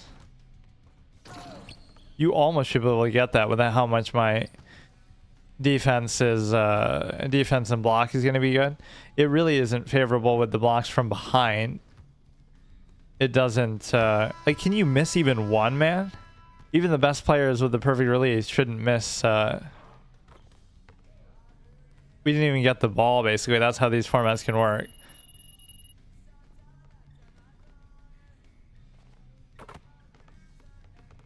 But yeah, like even the best players ever with the best release and the best shooters and stuff are not going to win everything every time, right? Or not going to make every shot every time. Right, like Curry doesn't make every open shot in practice. Sometimes he'll go on these crazy streaks, sure, but okay, so I mean, this copyright music non-stop, nothing I can do about it. Try to talk over it. So what would be next after that? Ante up, which is basically like gambling. Daily rewards are waiting, make sure, yeah, whatever. Some little insidious psychological thing to try to make you log in every day or something like a daily quest. That card thing was the most left field thing I've seen. That it just has nothing to do with anything. Like, it's still cool, but let me try to do. But yeah, this will fuck up my whole. This will fuck up my whole thing. The audio. But like, I don't really care. It's not like my channel and videos are monetized anyway. But it's just weird. Like, that would ruin it. It just completely. I always find it funny that it considers. Whatever, like, settings to be a feature. Like, what a fucking favorite team, Phoenix Suns. Why? Because I love Devin Booker so much. But I don't know why that's how she even chose it. Is he 2K beats? I mean, I don't know where. It's one of those annoying features, kind of like in GTA over the years, like where it didn't have a separate slider for music, like radio music and in-game music. Like you don't want to turn off all the music, you just want to turn off the radio because of the copyright potential. So now we'll do, and why not mix the WNBA teams in here then? If they want to mix them into my team, right, the WNBA players, why not have the WNBA teams and play now online, or have their own online matchup, but they don't. Right, I don't think there's a mode in the WNBA that lets you play online against other people. You can sort of simulate that by doing it in my team, but we won as the Cavs, we lost as the Hawks. So if we look at the historic team, oh yeah, I forget, you have to queue up. You have to queue up first before you can even do that. What we do now is we look back. Okay, let's look at the historic teams that we have. We played as the 83-84 Bulls, which is sort of a bait because you almost think, oh, that must be Jordan. But wait, that's the year before Jordan came. So we won that, won that, and then lost this. The whole point with this is you're trying to play hard-nosed defense, old school, tough style. You're not going to be able to shoot threes. You're going to have to play inside. You're going to score inside. You're going to try to play good defense. But all that is sort of trivialized and thrown out the window when you realize that, you know, everybody can just shoot threes like crazy and there's nothing you can do. We could do the Hawks again, but Kansas City Kings here. So I just picked these sort of teams when we unlocked the first historic set at random because I thought you would eventually be able to get all of them. I didn't realize it'd be like, oh, now those are the only ones of that set you can get, and now it'll move on to a different set. It seems like it's how it works.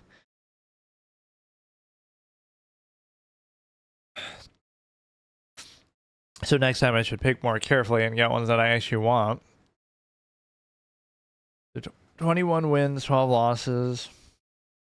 And again, the historic teams are part of what make this so fun in the first place.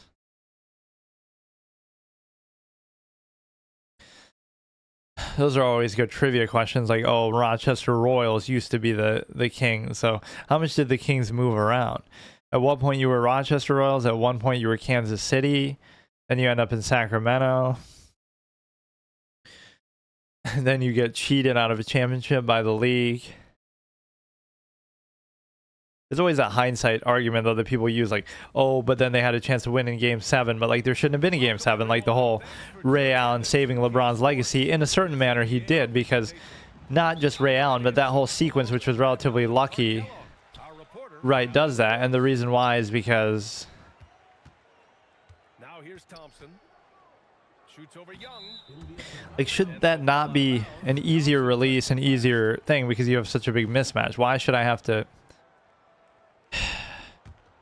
But no, like, a Ray Allen saving the legacy, you're down 5 at 28 seconds, and you, against the Spurs, and you're down 3-2, and it's just like, that whole sequence of getting 2 offensive rebounds, and them missing 2 free throws and you hitting 2 threes and all of this, that is relevant because LeBron had like 2 or 3 big turnovers. I'm not saying he has to hit a shot and win the game and do everything himself, but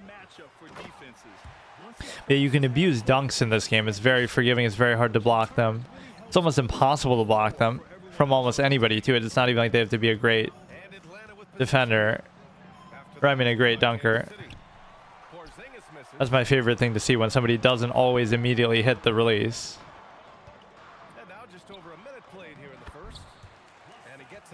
It's always the random bigs that I make so good. Like I could have a star guard or forward, but I'll make the bigs and the centers and stuff look so good.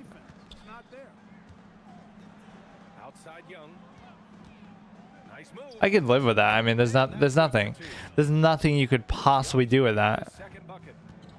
Like imagine you have a team of 5 guys who can do that, and you might think, oh no, he'd have to be a star, but you don't have to be a star to just be a good shooter. That's the thing.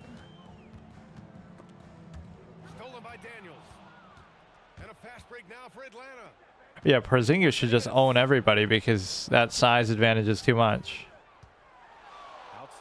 He made it look like he did a move, but I'm barely even moving. I'm not even doing anything. Like if you move 2 inches in any direction, you're gonna slide and you're gonna fucking... That's good movement without the ball, though. I like that when they just randomly do it. You can see I'm not running any plays or doing anything, but...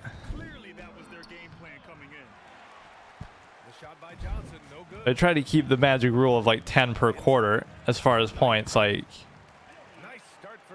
I don't even know who any of these players necessarily are, but I'm just doing random stuff.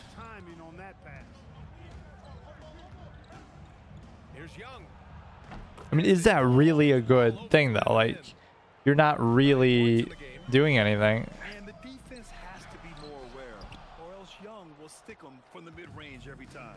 But I'm happier with Young hitting the mid-range than the 3 if I had the choice.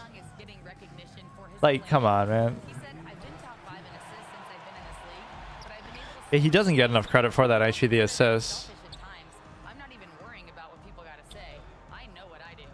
Guys? Tuning out the noise. Oh, I love that. That was like a reverse. Is he going to rage quit because like I'm cheesing in the paint, or... That's what I love so much. I don't run plays like anything. I just sort of watch for their natural movement and try to just let the play develop and kind of give what happens organically. Yeah, see, there's nothing you can do with that. I mean, that's the sort of thing you feel like he could do that every single time. That duo might be a lot better than people realize to the Hawks. Like Porzingis was the most important part, even though Brown was the best player in the MVP of that Celtics run. Like he was such a big deal. We sort of forget about that or act like that didn't happen, but he's still gonna miss it. Like what a clown piece of shit. Yeah, this is all about playing good defense. Yeah, take a shot, it'll ricochet off the backboard. Haha. Come on, what was that defense like? Where oh, their movement is fantastic though. But yeah, this isn't the kind of defense that I want to do.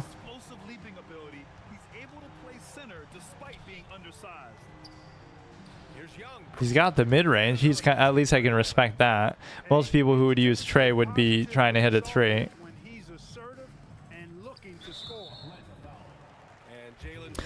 So again, we're going to try to only score inside, and we're going to try to... There's 38 seconds left to play in the first. Driving inside, and stolen by Porzingis. Left side, Johnson. That guy who called him Tingus Pingus is really salty right now. Though that's NBA champion Tingus Pingus to you. You got ahead of him, and even a 7'4" guy is going to have trouble really contesting that. And I swear, I never actually try to reach or try to get a steal. It's just more like... Here's Neely. And he lays it up and in. Haven't been this excited for a Neely since Blake Neely's score for the medal. That's great score. It's not even spelled the same way. It's Neely, but no, see, I don't like that kind of high scoring thing. He's hitting all the mid-range with Trey. I guess I can't be too mad about people hitting releases, but like, so by that logic though, if they hit every release, they'll just make every shot, even if it's not open, even if it's not right. Sometimes you just take a fadeaway every time and hit the release, so then you can't miss. Like,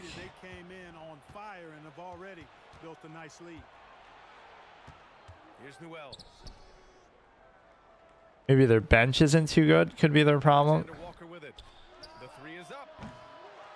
Okay, that always gives me hope when they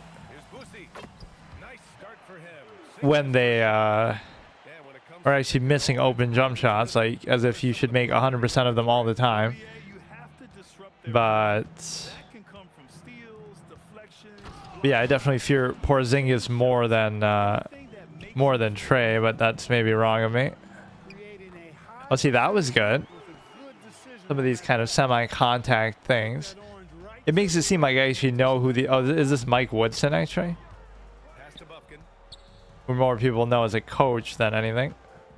Good rotation, though. Whoever these players are pretty good at their overall movement and IQ, it seems like.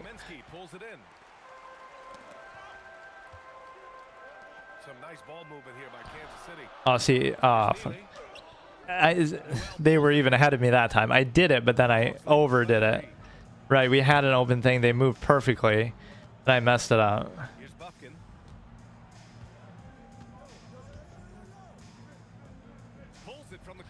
Like, I have to be able to live with stuff like that. I mean, some guys will make just every single shot with everybody, but no. Well, you can't be forcing a shot like that. You got to keep the ball moving.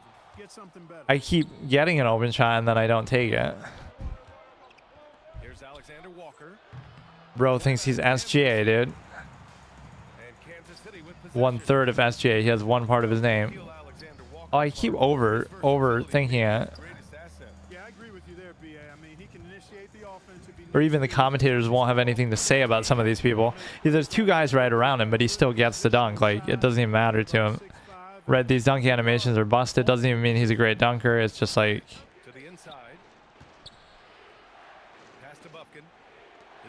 Right, like they'll have all this canned dialogue about the modern players, but they won't even know who some of these older players are unless they're a star. Some of them might even be generic, randomly generated if they can't fill out the roster otherwise.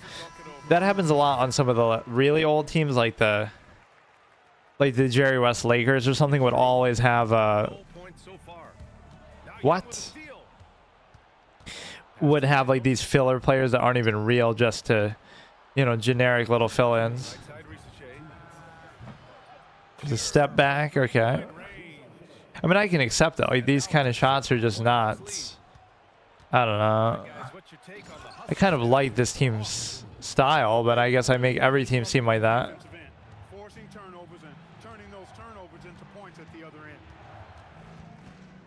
I don't know if I'd give them credit necessarily for forcing turnovers. I'm sort of just doing them. That's pretty pathetic that he would miss that. Yeah, the dunks are very favorable. Doesn't matter if you're a good dunker. Doesn't matter if it's really that open. If you can just get a dunk, you just get it. What is happening, man? This is how modern people think older teams would look like. Oh, you're just turning it over every time and just, you know, it could be that much of a mismatch. Sure, there are certain athletic advantages on average that you would have, but it's not that big of a deal. I mean, I'm right there, but some of those you just have to live with, I guess. Maybe that'll help them recapture their edge a little bit, guys. These steals are crazy, man.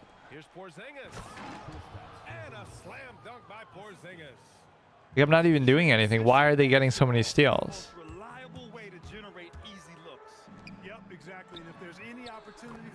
Bro actually hits a jump shot. I should fail just for that reason alone.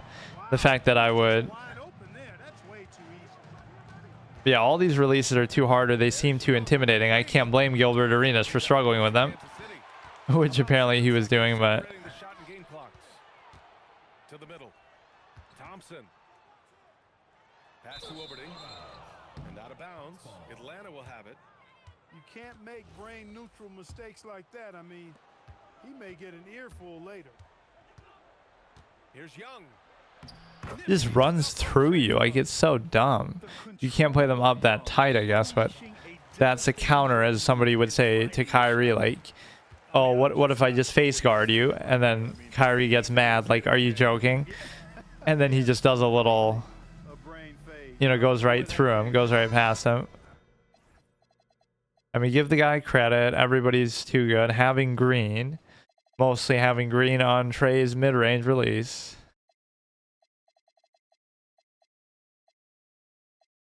You just can't have like the core old school experience anymore, which in part it's defense, but there is a bit of a fallacy. In part it's just, oh, players weren't as good at scoring, weren't as good at shooting. Like, that is actually true, especially with threes. Like, compare wide open threes back then to wide open threes now.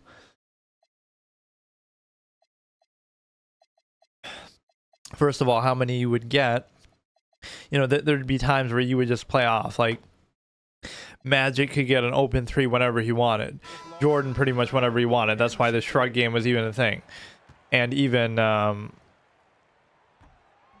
free throw, no good. even like Bird, despite being considered a great shooter, would get open threes a lot. Like, they would play off of him a bit. They would still rather him do that than anything else.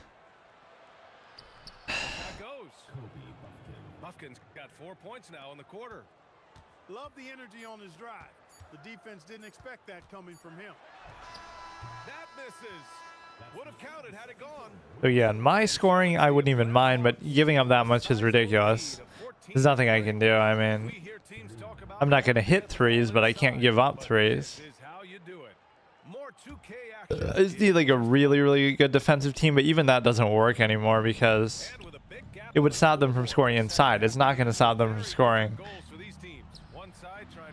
Like, how? How? Couldn't you not do that every single possession? Like, what's considered a good shot by today's standard is so goofy. Right, like, oh, that's... I don't know. Like, what do you explain to a defense? Like, oh yeah, Curry takes a deep three. And oh, that's supposed to be a bad shot. You should be happy that he's taking that, but... Then they're starting to make these, and then you...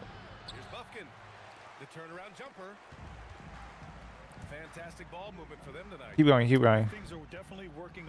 I like this where you just walk through them. Or you just sort of pause and stop. But again, I'd have to get a ton of stops, which I just can't do. Some of these jump shots, again, are very demoralizing. He's looking at having a very big second half. Back to Alexander Walker. At least when Trey and Porzingis aren't there, you should be able to... Pocket 6. Shoots over Johnson. And it's Krejci missing. And they've been careless with the ball tonight. Yeah, it's a lack of focus and a lack of discipline. They're better than this. Is that Brandon Knight's father, Brandon Knight Sr.? I think he went to like Chris Smooth's school or something. They always talked about that. And he gets it to go. Or they were in like the same general region. He'll be the first guy to make them pay. But yeah, there's nothing I can do defensively. It's just kind of stupid. That would even be like my dream, my team creation. Like, okay, I'll do...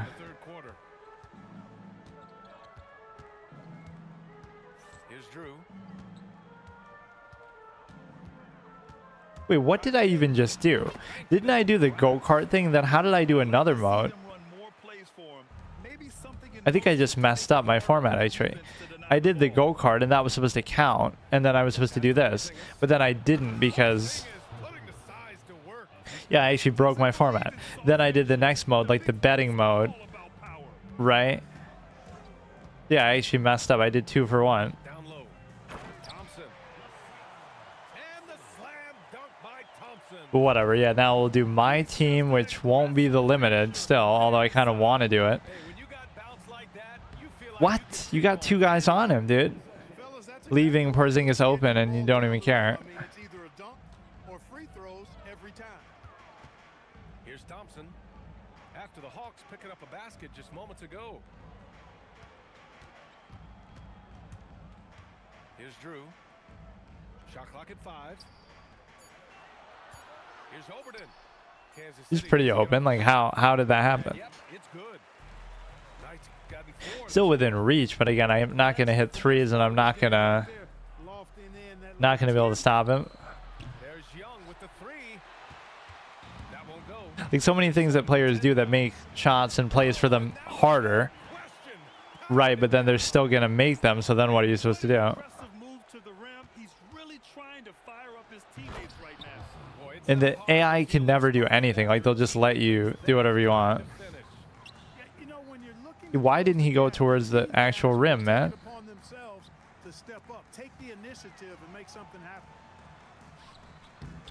Turn something bad into something good. We almost turn it over, but then that discombobulates Tingus Pingus over here. The pump fakes as a NBA champion Tingus Pingus. to the middle. Oh, it's Porzingis with the Perfect release on a dunk. Like, that should even be a thing. That action. Nice decision there from Young. Here's Oberton. Soft touch off the glass. I mean, it's impressive that I'd even be able to score this much. Like, what I'm doing is so single-minded, but Where his teammate would be.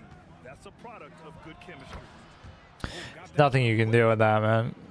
And the Hawks lead by 11. Or he's trying to worry about. Shouldn't that be like a transition take foul? increasing the intensity level.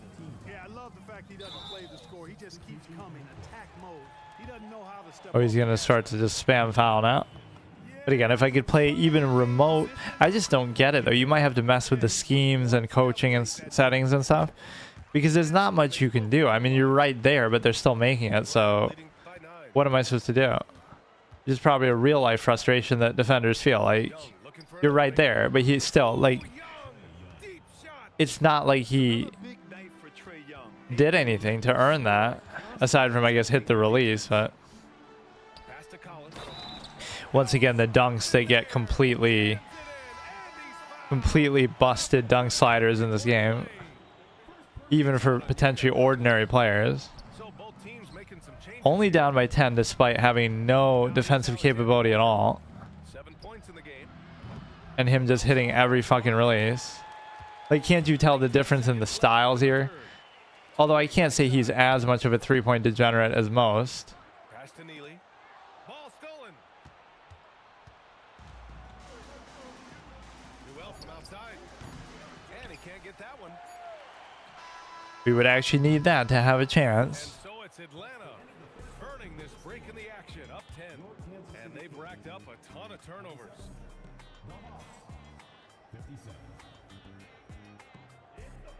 With 3 quarters behind us. We even have home court, but I mean, they're watching us clown it up. But this is still more similar to how they would actually play because they wouldn't, Here's Boosie. Here's Hawes. they wouldn't have, They're going at it on offense. Neither team backing down. you know, they just wouldn't hit that many jump shots. They might hit mid-range is more than I'm giving them credit for, but Who doesn't love a game like this? go, go, go, go, go. Like offense. Keep going, keep going. To the paint. Some nice ball movement here by Kansas City. So what you got to do, only 6, despite all the clown behavior, insanely high scoring, single-minded. I hit like 1 jump shot the whole game. Maybe I only took 1 jump shot besides the heave. That's the thing that would happen too, is like players just wouldn't even take threes. Not that they wouldn't make threes, they wouldn't even take them. And the rebound goes to Kansas City. Look at him trying to bully me inside, but Now here's Johnson. Here's Woodson. weird sort of fading release, but And this is just look at how single-minded this is. Like, I'm doing the inside-only challenge. Bring back Trey, bring back Kristaps. This is what it's about, dude. to hit all the big shots. Winning isn't as important as winning your way. Up here. Or it's more important to play your way than it is to win, right? So I'd rather lose my way than clown it out. He told his guys to stay But I'm right there. complacent and lazy. You can say, oh, I'm not jumping at it, but like with the quick release, you can't do anything. It's They're like, able to do it, guys. And Allie, thank you for that. To the inside. Johnson. Count just that keep one. doing it. Keep doing it. 10 from the field. It's crazy that they wouldn't be able to adjust defensively, which you could say the same thing for me, but I would rather them taking fading jump shots or tough, perfect release type things. Inside. Here's Johnson. Somehow he ends up behind him. I mean, I can't do anything with that. Heads it in. We had so many turnovers earlier, too, that I think he's rubbing it in a little bit here. Hanging up there like that. Guys, they're not backing off at all. right, if I didn't have like that stretch of turnovers earlier where I was just being lazy and not even caring, it might have made a difference. You don't want to give him any open shots at this stage. Never mind a layup. Come on now. He can't miss. I mean, he cannot. There's no game in Trae Young's life where he's been this automatic from mid-range. Even though he's a good shooter, even though he can do that. Like, come on. That's the worst thing you can do is pick up your dribble. Like, Final quarter of regulation. or sometimes the defense will recover too fast, like from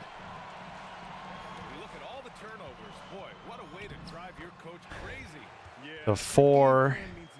Yeah, I have to play better defense and not turn it over, which is easy to say, but we still have a chance, which is kind of shocking, actually.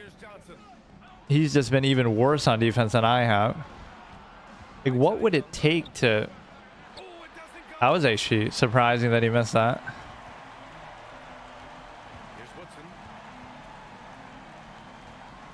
It'll come down to that I have to make one jump shot to win the game, and it's like... They're pretty good at doing what I'm trying to do, though, instinctively, style-wise. But he's going to hit some stupid-ass jump shot. You can't. Because then Porzingis... But look how the Tonight thing is kind of photobombing the name of the team there. That's such shit, man.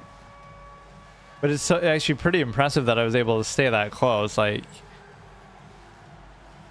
It's crazy that you'd be able to score this much inside when you're so single-minded. He's always done a little bit of everything. He's hit a lot of jump shots, especially in the mid-range with Trae. He just can't miss. But he's hit a couple threes. He's hit a couple shots inside. He's got some dunks.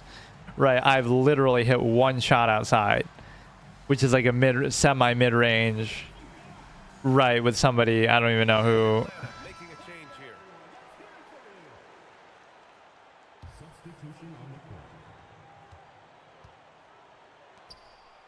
And see, even there's a broken cheese dunk in it. They kind of have to fix that. Like, I like it, but it shouldn't be that easy. There should be times where the dunks don't work out. I always find a way to exploit whatever doesn't require a release, which even sometimes the dunks do have a release in this game, but... The mid-range... Oh, fuck. I mean, there's nothing you can do with that. There's nothing you can do, man.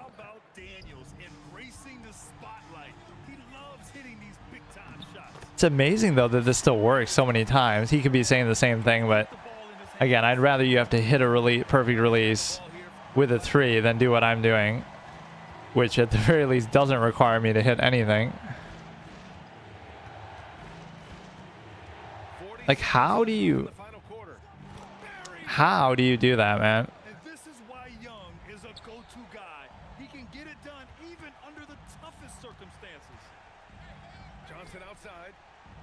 Or I rely on like the half court, or I mean the speed too much.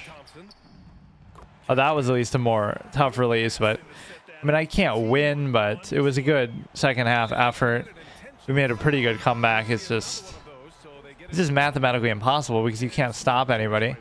I just fundamentally don't understand something defensively. Like, even if he misses both, I can't hit a 3 to save my life because probably none of these players actually can hit a 3. Right, when the three-point line was in its infancy, you don't even have much data to work with, or you could assume that any mid-range shooter is going to be good from 3, but that's not even always true. Right, like Wade, for example, even in the modern era, Wade and Jordan both weren't great three-point shooters, but they were great mid-range shooters. What do you think is going to be their best move at this point? No doubt. They've got to get... Now I don't even want to foul, but I mean, I can accept that. That was still an exciting game. One of my classic signature comebacks almost, where, you know, that was kind of wild. Yeah, let's show sportsmanship, and we'll kind of look through these names after I lose of who these players even were. I have like that Mike D'Antoni sort of mentality. Like, I can just make anybody look better than what they are.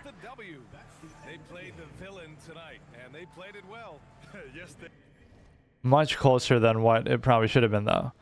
So LaSalle Thompson, 79 overall. Billy Knight, 79 overall, 74 overall. Eddie Johnson. Larry Drew, Mike Woodson. A pretty balanced team, actually. Like, it's not that bad, but like, really, though. And some of these matchups are going to be a little unfair because of the tiers. Like, you could be playing a tier 1 team or whatever, but no, Trey's mid-range was automatic. Like, you got to give the guy credit. He's either practiced that one or he's just good at it instinctively. So, man, we're getting kind of clowned in that mode, though. I don't understand conceptually somewhat how defense works because like a lot of the shots they're hitting are not really good shots. I feel like Paul George, like that's a bad shot, but they still make it. We did that. Do those two and then the salary cap. I almost only just want, or this mode wasn't even playable sometimes. Event starts in 3 days and then I'm not even like qualified for it necessarily. 10-player games with your my player. Which maybe I should change who it is every time, but that would actually be fair. Like every time I lose, I should have to change it. How do I even do this here? Oh, you'd have to like... first choice. I don't know why even some of those other... Like, who else would I want? No, you know what? Let's not even do that. Let's just do Wilt. Let's pretend like that's... Because he is the GOAT. The real GOAT. Who has so much false propaganda against him. One or more players in this lineup. Is Wilt injured? Like how? No, you don't need that though. You're not using the clown anyway. Fuck that. We're not using a lineup. We're like... Dude, what? Do I even have an injury card?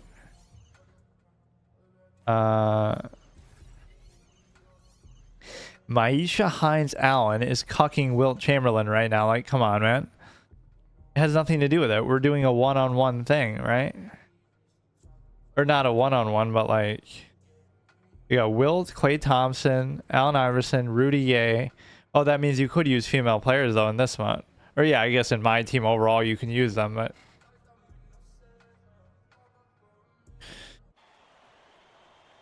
That's what the WNBA should feel. And look at them clipping through that shit, though. What the fuck? You should feel... but no, to some extent, maybe I should switch around these players every time I lose, but...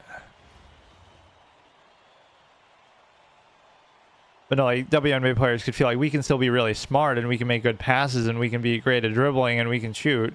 We might not be physically strong, but... Right, like even if you say athletic disadvantages, there's so many skill things that you can do that wouldn't require that. So again, the goal is to play good defense inside and stop them from scoring inside, but that's never going to matter because they're going to hit every fucking shot all the time.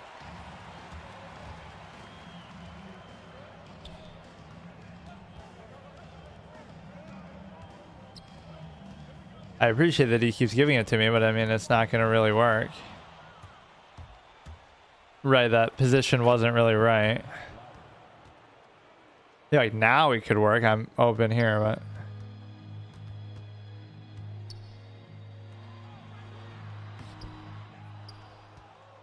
Or that's sort of what Will could do too. He would get the offensive rebound there and then put back.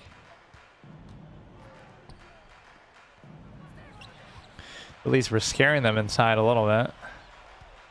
Yeah, I gotta set screens and stuff like that a little better. What the fuck?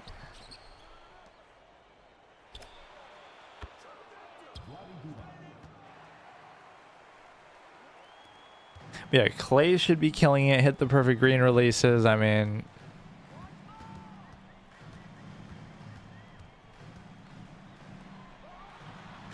Yeah, that sort of gliding, that motion he did there when he dunked it was very Wilt-like. Just like how easy he would make it look. Everything was so effortless for him. And people say, oh, it's because of the competition, but the competition doesn't matter. Right, like it wouldn't, there's nothing you would do now that would stop him.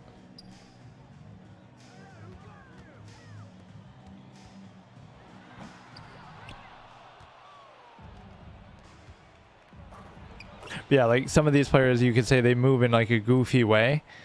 out of control and stuff, or like way too fast and way too smooth for how they are like a center. But in reality, it's like that because with Wilt would actually move like that. Again, a track star, super athlete, will use the experience of doing this, playing this, to illuminate how great Wilt is. I mean, nobody else is doing anything.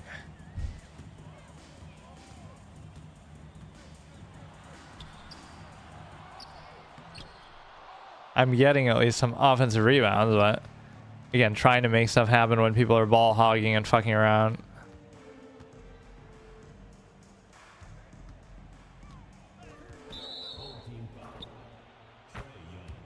Still hits it. Like, what is Klay Thompson doing?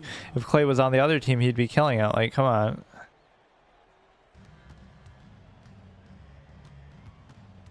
Yeah, I just find defense satisfying, but you can't do it anymore because,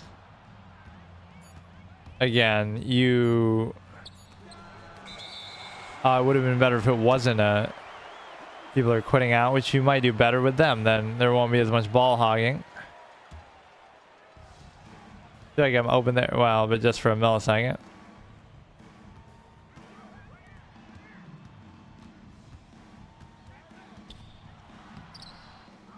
I mean, I'm so open there because he's got 3 guys on him, but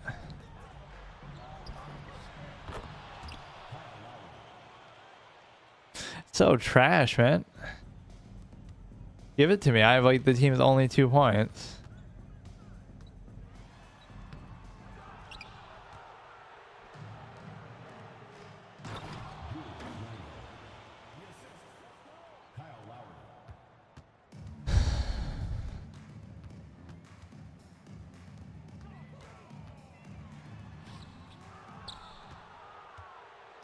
I mean, I should be hitting those releases too, but nobody else has done anything. Like, I don't know. You can't blame me only but so much.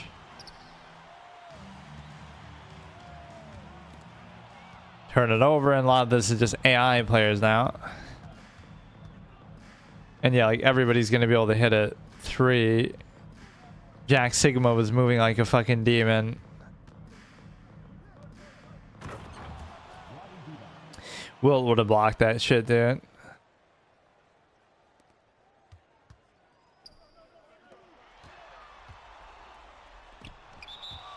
Like, I'm pretty open there. Like, I could easily get it and dunk it.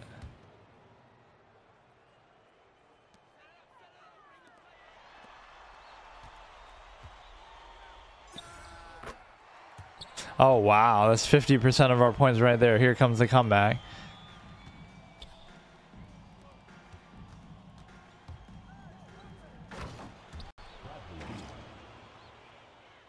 It's crazy. Like, how is it that we get clowned so much? Why can't I get carried by my team sometimes? Again, a lot of these people are not even going to be players anymore. I think we only have maybe me and 1 other left. Or at least I'm assuming they're on our team, you know, our team that left. Like you said, 7 players left. It'll be me and 1 person against 5. Which maybe that CPU defense could be pretty good.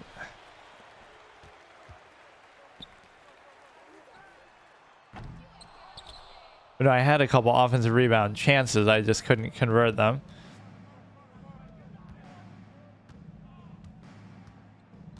He's going to hit a 3 even though he couldn't do that.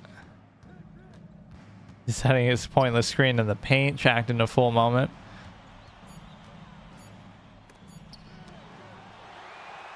Yeah, you should get a fast break point, even if you give it to me here. What are these releases, man?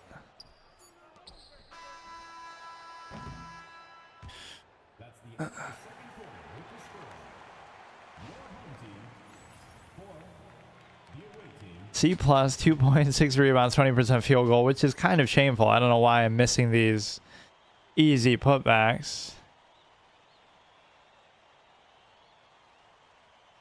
I honestly feel like the releases on those are nonsensical. Like, it shouldn't even be a thing. Right, it shouldn't even be an issue.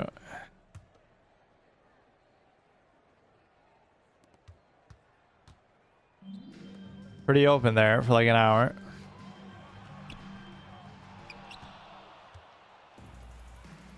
Should be doing a dunk there anyway. But it seems like their team is probably full of still real players.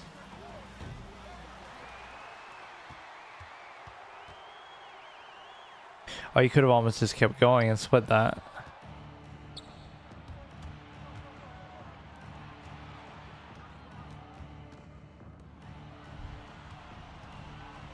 This guy hasn't really shot a jump shot, but again, everybody always can. That's just how the my team cards work.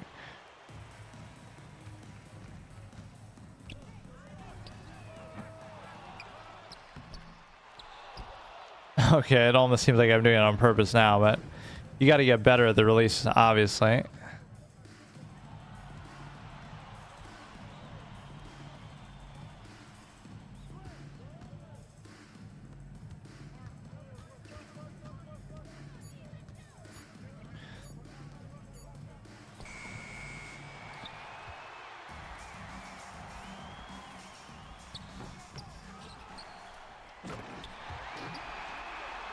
I'm almost trying to like ball hog a little, and I'm getting D- teammate grade and shit, but some of it is just how much you're getting scored on. It's sort of like plus minus, where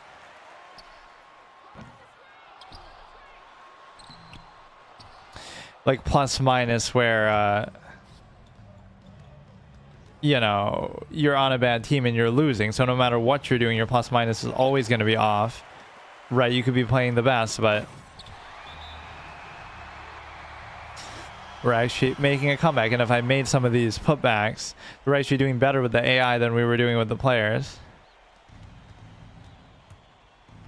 I'm about to get kicked out for getting a D-, which happened to me in like a 1v1 form. Well, no way.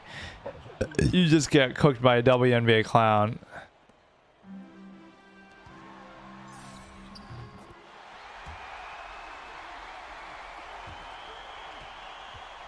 But no, at some point our free agent card uses of this shit are gonna run out. Oh, but we only have so much time anyway, so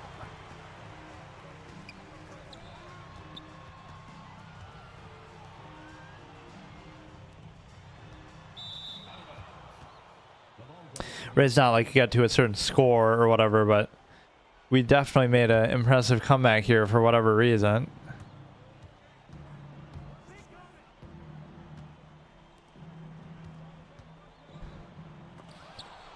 Fucking swat that shit. He recovered pretty well from the block attempt. Oh shit, getting fouled on the 3 is crazy. Look at us actually somewhat hanging in there though. How crazy is that? It was like 2-20 it felt like. And it'd be much better if I just could hit some of these fucking putbacks. I just conceptually don't understand what they're trying to prove with the releases. They're so dumb.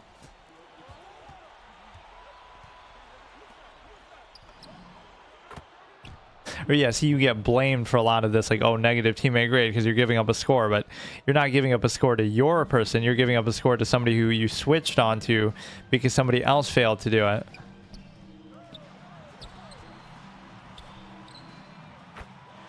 Oh shit. Somebody else failed to guard their guy, so then you have to switch and correct for it.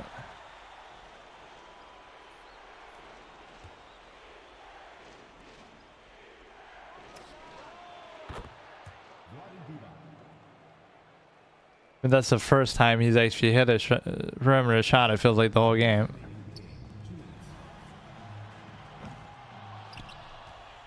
I mean, they're kind of glazing Vlade too much. Like, this doesn't feel like something Vlade would ever do. It was a good spirited sort of comeback, so if it was these AI players from the beginning, we would have probably won. Why do they even do the clock like that? Like first half, second half?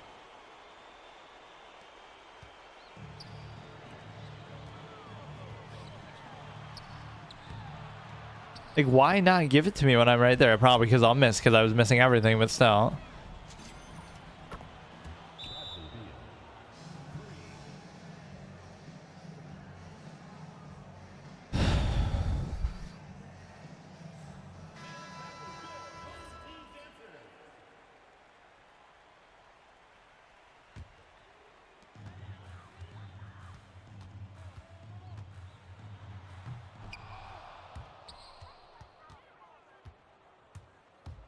Late release on a dunk. I feel you. Like, that shouldn't have anything to do with fucking...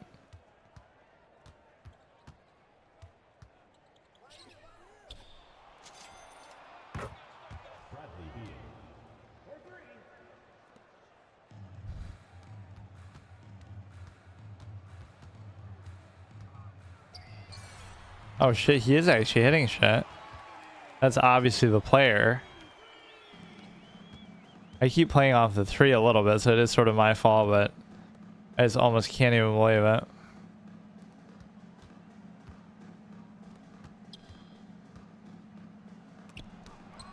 Getting a couple good blocks there. How is it D plus though? Just because I missed a couple things.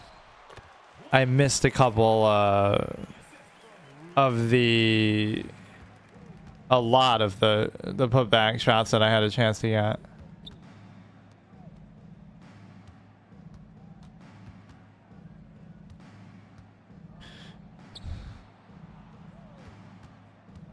You got to just predict where they're going with it, like.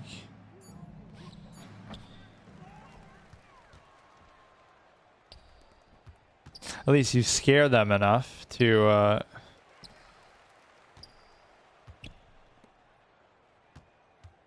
not try to go up, you know, get another embarrassing block on his clown ass.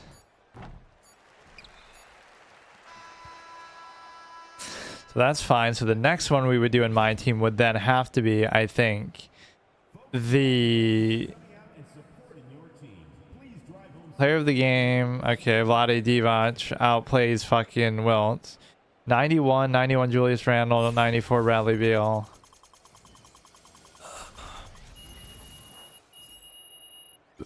This is the sort of mode that would be good for people who don't have like a very good collection though. Like you could have just one good player to show off, right? Instead of needing like a whole good team, and then you can just be like, okay, I have a 99 somebody and I can just keep flexing on them. Well, that's my team. So now we can go back to my career. We're going through these maybe a little bit too quick. Oh, I got to my gold rep though. So now I should be able to use the auction house and shit. We're getting gold rep by getting a D plus as a fucking teammate grade in there. I love how those 1v1 formats even had a teammate grade, and so I got kicked out of a 1v1. That's how bad I am. You get kicked out of a 1v1 for a bad teammate grade. Like you're not even a teammate. You don't even have a team. That is one of the goofiest things I've ever seen. Like it doesn't even make any sense. Okay, let me see this as we get the copyright music. Nothing I can do about it. 781. So this will be the final one that we get here. Interior defense. You have unused points, which I still don't know how to use them. Maybe something in the story that you would have to do, but it's okay. So we had done the gambling one, which was the anti-up, and then I don't even know what we did next. I think we're at the starting 5 probably now. Because like we did that was like the gambling one, which I did sort of mistakenly. Or I could do the event if it's not either closed or it'll be like part of the story or single player type shit. Currently closed. It was open at one point, so I must have just missed it, but no, I appreciate what they're trying to do with like the RP element with like all these kind of things, but it doesn't there should be a format like that. Like that's what we want as a game mode. Do a particular mode, right? Just not exclusive to all others. Like, you know, you can still do all the other ones, but do a mode where you can't shoot threes. How about that? Like where threes are worth the same as twos, right? Just take the 3-point line out of the game, and then, or you know what? Some of the courts are like that too. Like some of the older courts, like, oh, if you get the home court of the Elgin Baylor Jerry West Lakers, it won't have a 3-point line. You can still shoot threes, but you have to kind of figure out where the line is yourself. That's kind of crazy, isn't it? Why shouldn't they show that? Or wait, can I not choose? What would complement me the best? Like, yeah, let's do that for the Kawhi. I don't really see much value in it, but. Oh, here we go. You have the Laker Clippers matchup.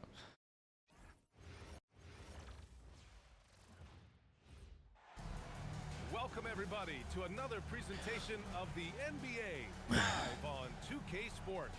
Here we go with Hall of Famers Grant Hill and Doris Burke. Again, we are going to From the sidelines, Allie LaForce. We've got the try to play good D, so it's just one player versus one player, and then the rest of the team the rest of the team sort of speaks for itself, where we get to, I'm just somebody who really appreciates Kawhi, so Leaning a little bit, you try to get away with it, but boy, the official all over it. And that one drops for him. yeah, the last one of these we played, we got destroyed. Down low. Here's MP. And that's good. His first bucket of the game. Because they just kept doing that, just jacking up shots. Like, it's not even my matchup or my responsibility. Oh, look at those lights. That's actually pretty sick. Collins outside. Pass to Harden.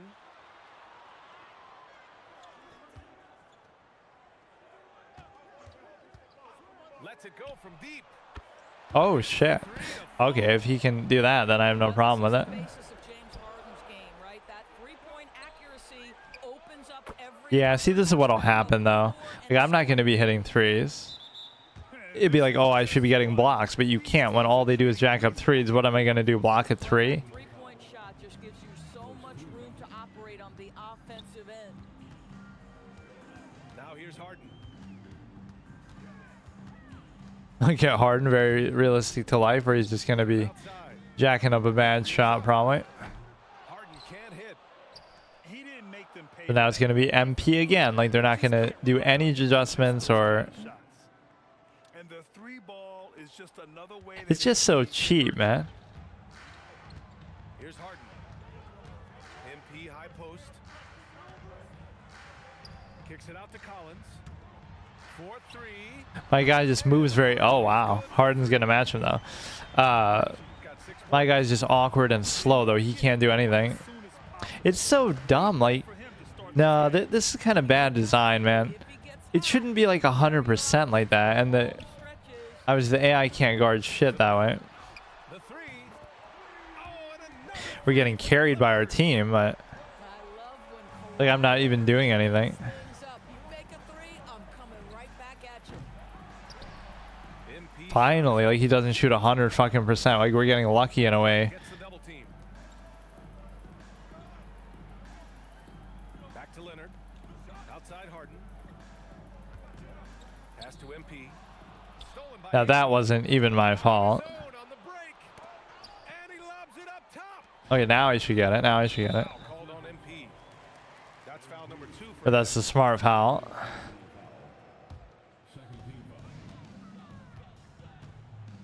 About 3 minutes gone here in the first quarter. Kicks it out to Collins.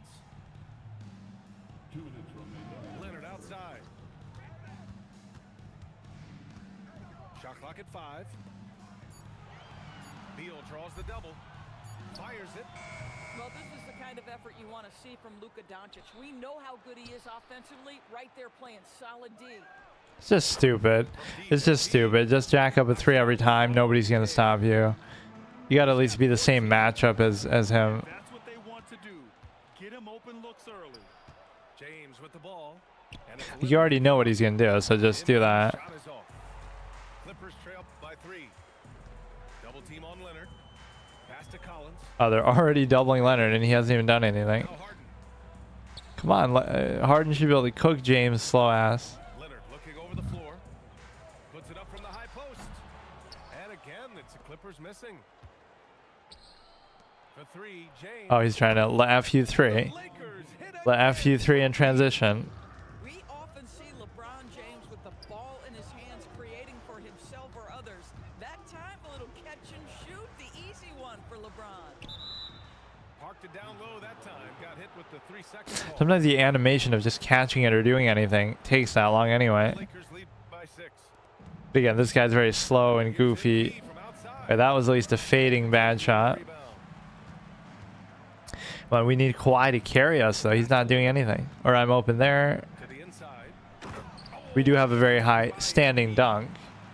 I feel like my impact is very modest. Like, I'm not trying to make every shot and everything. He should get tired or something. And the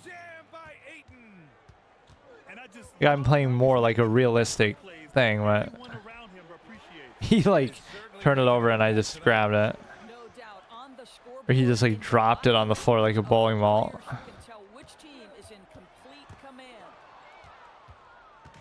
Oh yeah, Harden's kind of clowning it up. He's gonna hit that.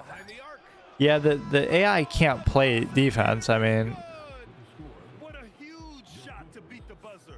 My goodness. Well, that's a every shot is a good shot. I mean,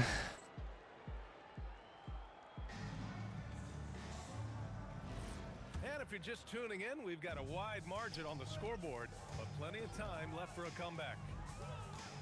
And to look at how the offensive approach has been going so far for the Lakers. Well, they found a groove, and it's from distance, so knocking them down. he's doing a really good job of boxing out though. Again, my offense, I give up. Just, it's all right. 19 points for MP. You can see inexperience does not prevent MP from finding his spots and capitalizing. So stupid, man. Unloads. MP saved LeBron's legacy. Like, Positioning on the fucking cannot miss a single goddamn shot. the second basket. That's a pure effort play. Nice tip in. And that's a skill you see in any strong offensive rebounder, isn't it? And he was camped in the lane there. He gets a 3-second call. He pushed a little too hard there trying to close the gap. And yes, he paid the price. No, I don't rage quit either. It's like you can just, At this point in the game. all right. And he got the whistle on the way up. I mean, that's the one thing that should never happen is them scoring inside. Like, that's the whole point of what my character is supposed to stop. I think what you like most about DeAndre Ayton is probably how efficient he is on the offensive end. Now, obviously, the next step, he's got to raise his game and defensive intensity on that end of the floor. Raise his defensive intensity on that end of the floor. Like, what other end would it be if it's defensive intensity? Look at this first half. They've just shown better No shots. wonder they fired Doris Burke. At least I thought they did. We see the execution and the willingness to make the next pass so important. And so Ty Lue calls It's not about coach probably just when you come, it's about how hard you come, as she said. Most sus commentator moments, let's rank them. Like Charles Barkley, when a guy is banging you and these young boys are coming. That female character model we've seen like a trillion times, I swear.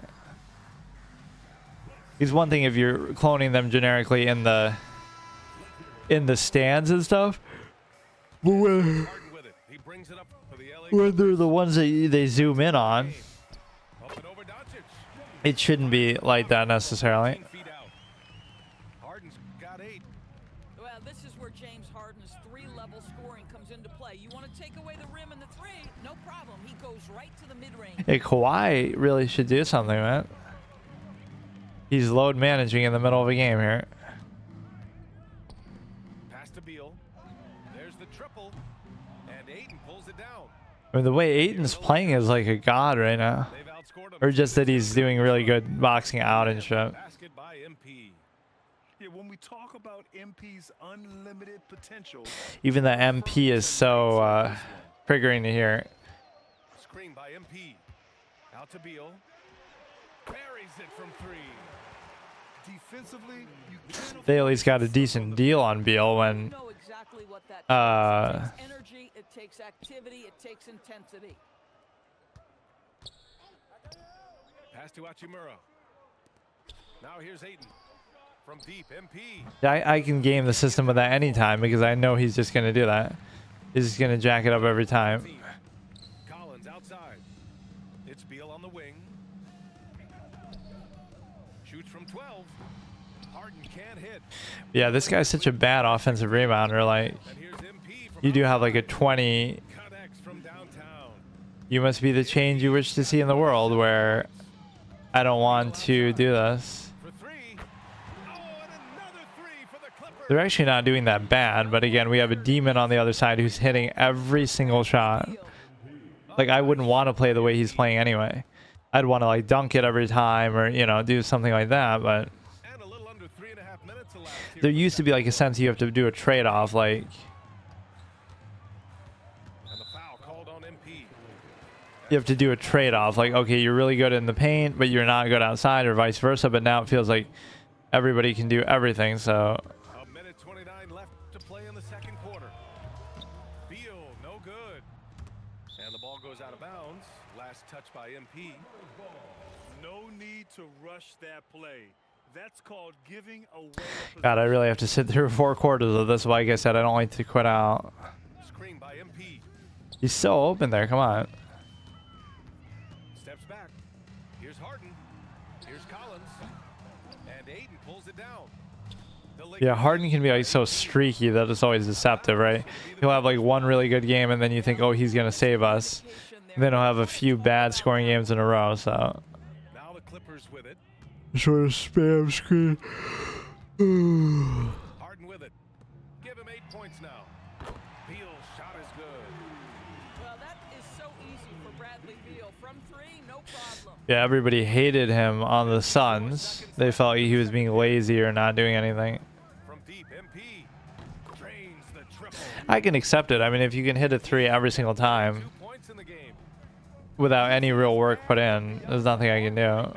You see his confidence. Right, that was perfect, and that should have been a dunk, but Once he gets cooking, look out. The bucket looks awfully big. they only have 6 points with 100% shooting, so it's sort of unfair when you don't have the right position because Hachimura outside. Here's it doesn't matter. It doesn't matter. That's still better. That was the right defensive play to leave him open and go for MP because Positioning, nicely done. he would have hit it 300% otherwise. So maybe that's what I need to do. I need to make some perimeter defender who can actually. That'll be like my dream build actually. Not a perimeter shooter, although I mean you can do that too, but a perimeter defender. Like I'll put all my points into defense so I can shut down these stupid threes and stay with them. Right, like actually face guard them and play up. Like what is it that he's doing? got it off in time. No good. Right, like it does actually make a difference there. And so it's the Los Angeles Lakers in control. 32, just a normal, you know. Heading into the break. They're getting quality looks, and that's why they're shooting at such a high clip. Time for a quick break, then back to the action. And as we They're getting quality looks, the commentator says, but like by just simply dribbling the ball off the court and just jacking up a 3, that's the quality look. MP left side. The Clippers grab the miss. Yeah, that's maybe my misconception. If I want to play defense, I have to do it from the perimeter because that's the only way you're going to be able to do it. Wow, they're actually doing pretty good though. That's crazy that it's even this close when we're dealing with just straight up cheese. There's the alley. And Ayton with the stuff. Elite athleticism from mid-range. Or there should be like some edits of like a real life teammate grade score in terms of High post. It's stolen by James.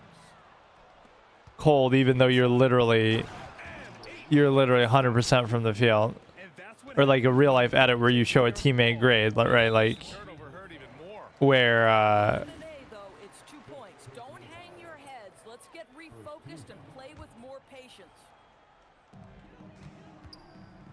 you know, based on what a player is doing, do a Ben Simmons real life. For him.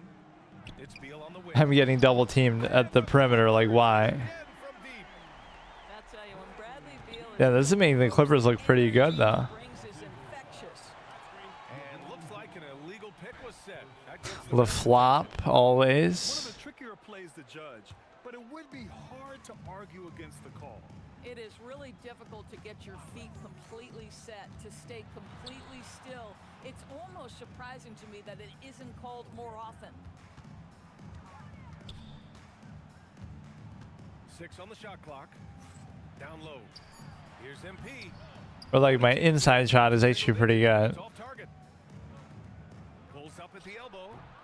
Like my close shot and my standing dunk are both pretty good, which I would almost be willing to sacrifice for an offensive rebound, but that's crazy, dude. How come the CPU is cooking so hard? Opponent left the match, even though we were losing. He got bored of just, okay, so I guess we can do it again for once. I won't have any like criteria as far as what team I use here necessarily. I'll just do whatever. Cavs, Celtics. Who's somebody that needs like a big?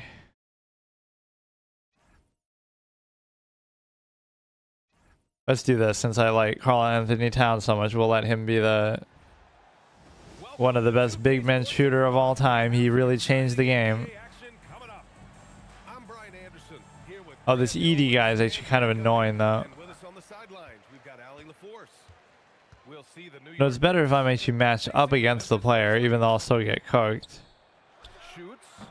Okay, at least he's not as perfect as some of these people. Towns outside. MP up top. Back to Towns. Yeah, look at him. One of the best big men shooter of all time. Look at him. This goes to MP.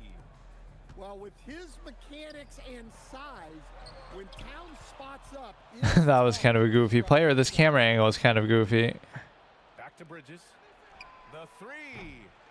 It's rebounded by Memphis. But the Clippers were actually pretty impressive there, despite the fact that. On the wing, MP. He buries it from three. Why should I be surprised? But at least he missed a shot. That's still better than what we would expect the whole game. Pass to MP.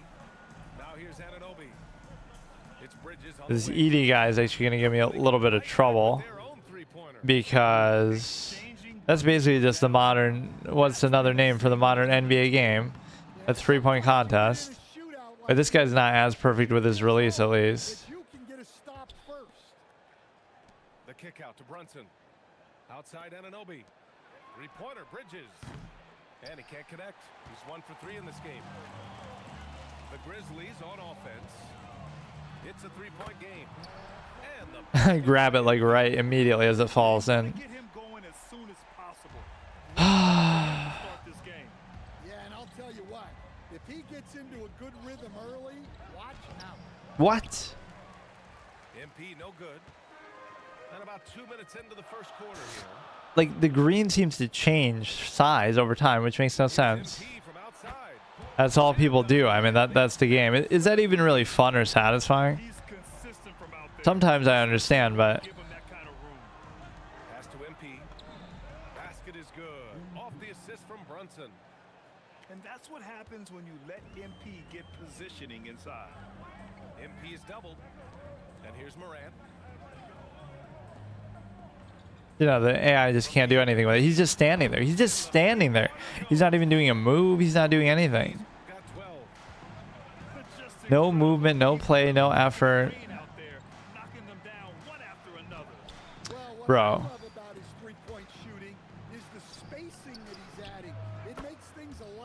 Well, I guess that worked out better. Miss a 2 to get a 3. Oh, productive from back there.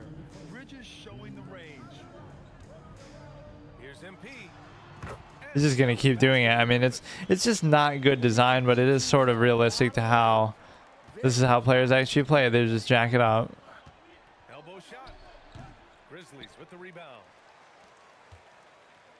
And we're approaching about 3.5 minutes played in this first quarter.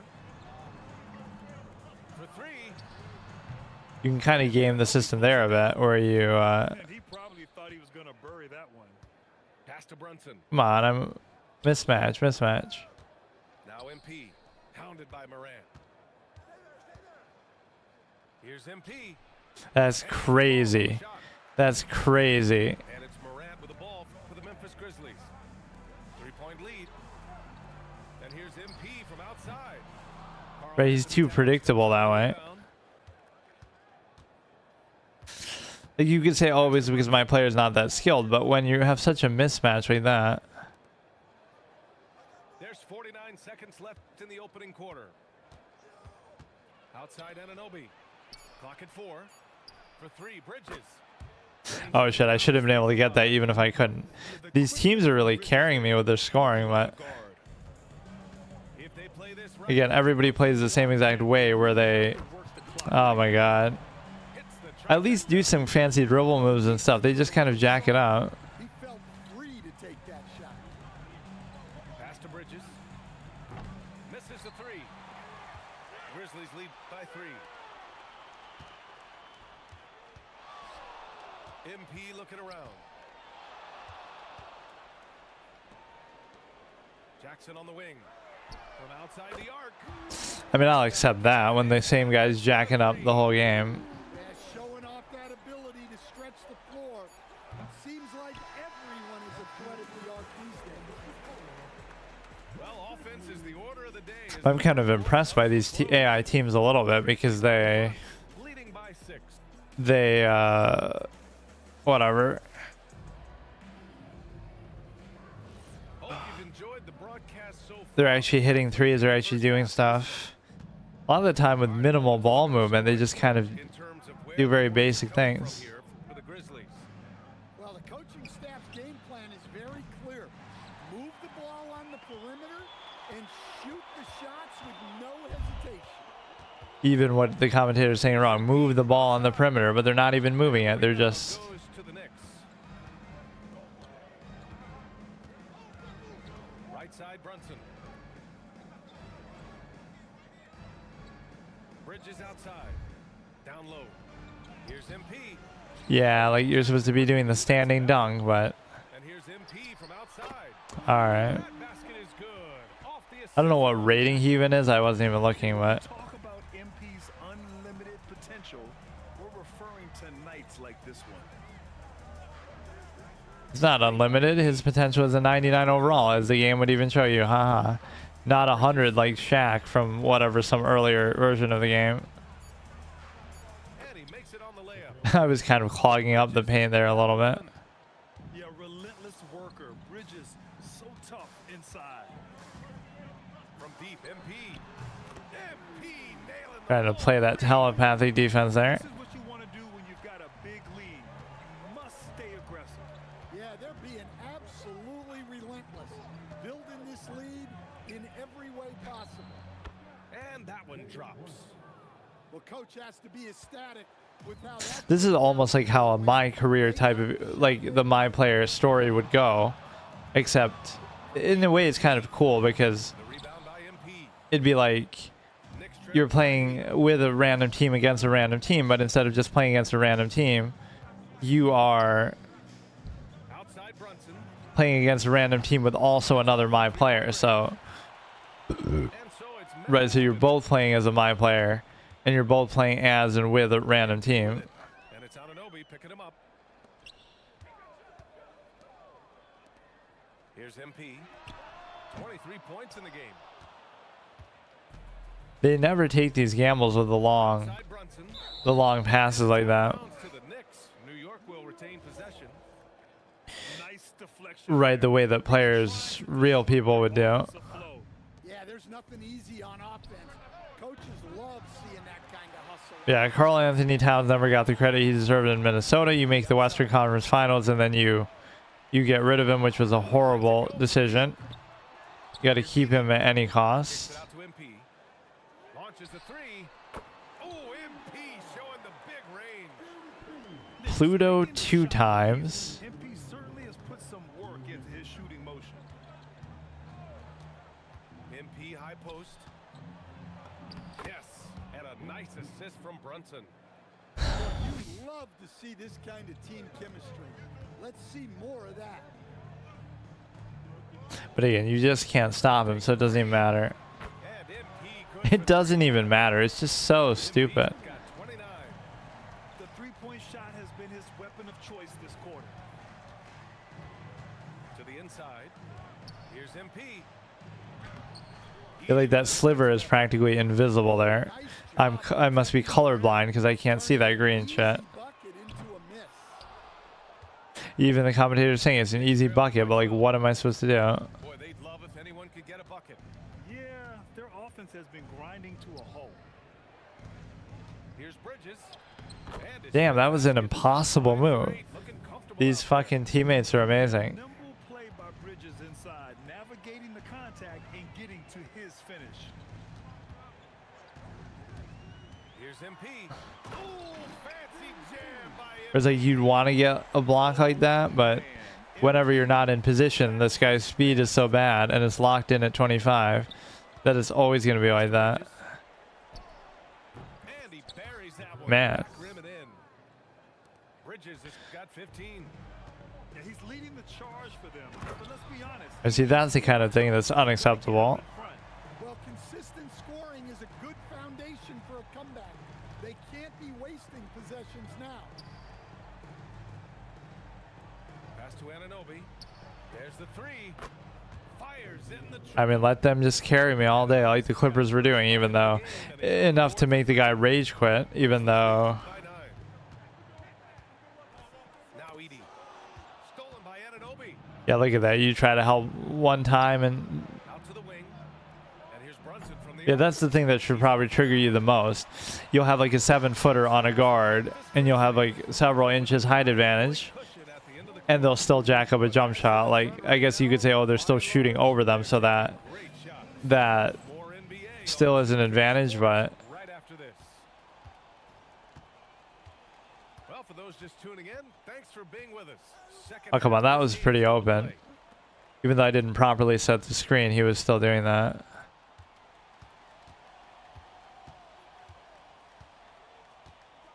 Back to Towns. From downtown. Knocks down the Only a 6-point game, so now can I start to defend this guy? Like, I have to help off because the AI doesn't know what it's doing with Because he's lethal from those corner spots. Here's Edie. And he takes it in for the layup off a very nice feed. at least that we're making him work for it a little bit. Like, that's not what he wants to do. He just wants to show off and jack it up. Yeah, I like how they're establishing their interior presence right away. That's going to collapse the defense. Look at that, scoring on the MP clown too. Shouldn't they change that as an abbreviation? Like, see, like, oh, look, he did a move. Even though, yeah, there is like some weird gravity of moves. I'm not even moving. I'm just standing there looking at him. But it'll act like because he's doing a move. I'll just automatically do something, even though I'm not trying to even move. I can literally not even have my hand on the controller, but my player will stumble over because, oh, look, he's doing these moves, even though that's such trash. This whole mode is trash then. He's not doing anything. He's just... You can't afford to leave him all alone at the arc. Anunoby on the wing. Towns outside. Three-pointer, Bridges. The shot, no good. Yeah, we brought it within 6 was pretty good. And I'm not really even doing too much. I'm certainly not scoring very much. Third quarter now. Here's MP. Tried to bank it in, but it misses. Knicks trail by 9. One of these times you have to get the fucking thing. Kicks it out Towns. Three-pointer. Down goes the three-pointer for Carl Anthony. Actually within reach, which is insane. This is almost as crazy as that Kansas City thing. He's a big who can stretch the floor for you. Precise delivery on the pass. Led him perfectly. Outside Anunoby. He doesn't like this screen, so he's just going to stand there. Pass to MP. Back to Anunoby. Three-pointer, Bridges. The rebound by Jackson. There's so many of these just like stand still, no effort, jacket up from 3. I feel like Tatum does that a lot in real life. He'll just dribble it up and just shoot a 3. Not even like really a pull up in transition or fast break. He'll just do it. He'll just shoot a 3. Here's Jackson. I can accept that to some extent if I'm leaving somebody open because of that, but Puts him to use. Jackson rises up. Towns, left side. Pass to Bridges. Now Anunoby. Brunson surveys.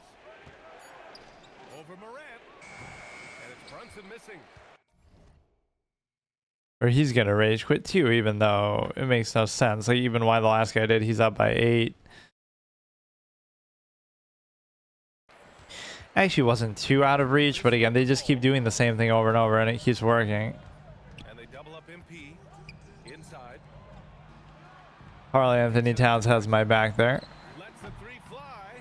You just have to live with it because Knicks trail by 10. To the paint. Here's MP. The rebound by I swear that green is deceptive. It starts off bigger and then That's a shot you expect your players to make. Oh, and it starts big and then it gets smaller. Like, what the fuck? Strong work down low from MP. He doesn't let aggressive defense throw him off his game.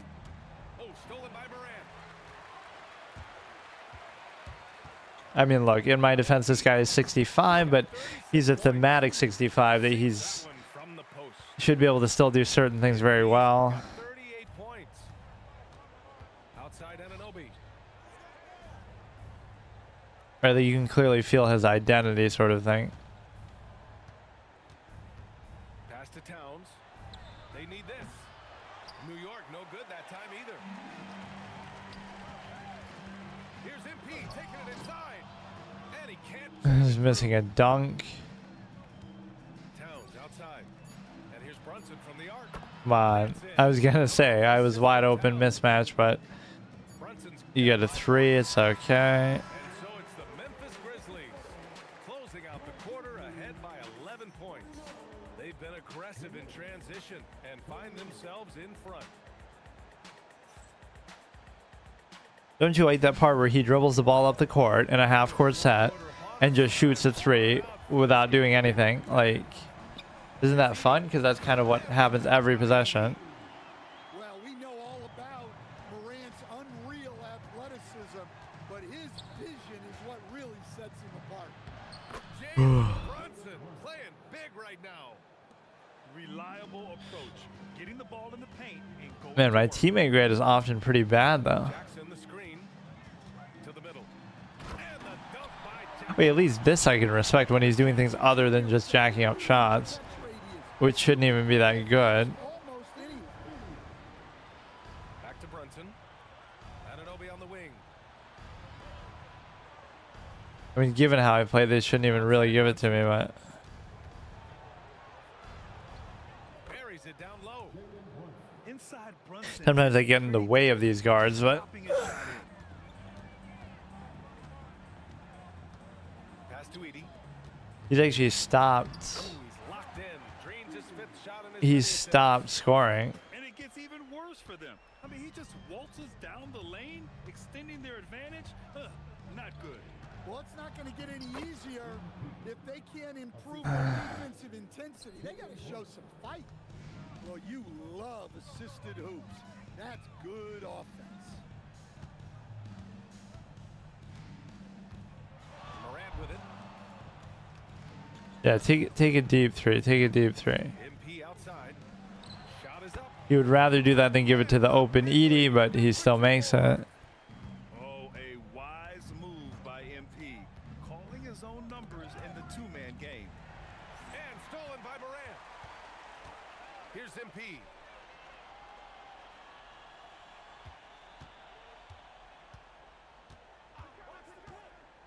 Now Jackson. Clock at 6. The bucket is good. I like how the commentators get so excited because it's towards the end of the game. They act like it's a big deal, but you're up by 15. Yeah, when you're moving the ball like that, it just keeps everyone engaged in the game. Bridges.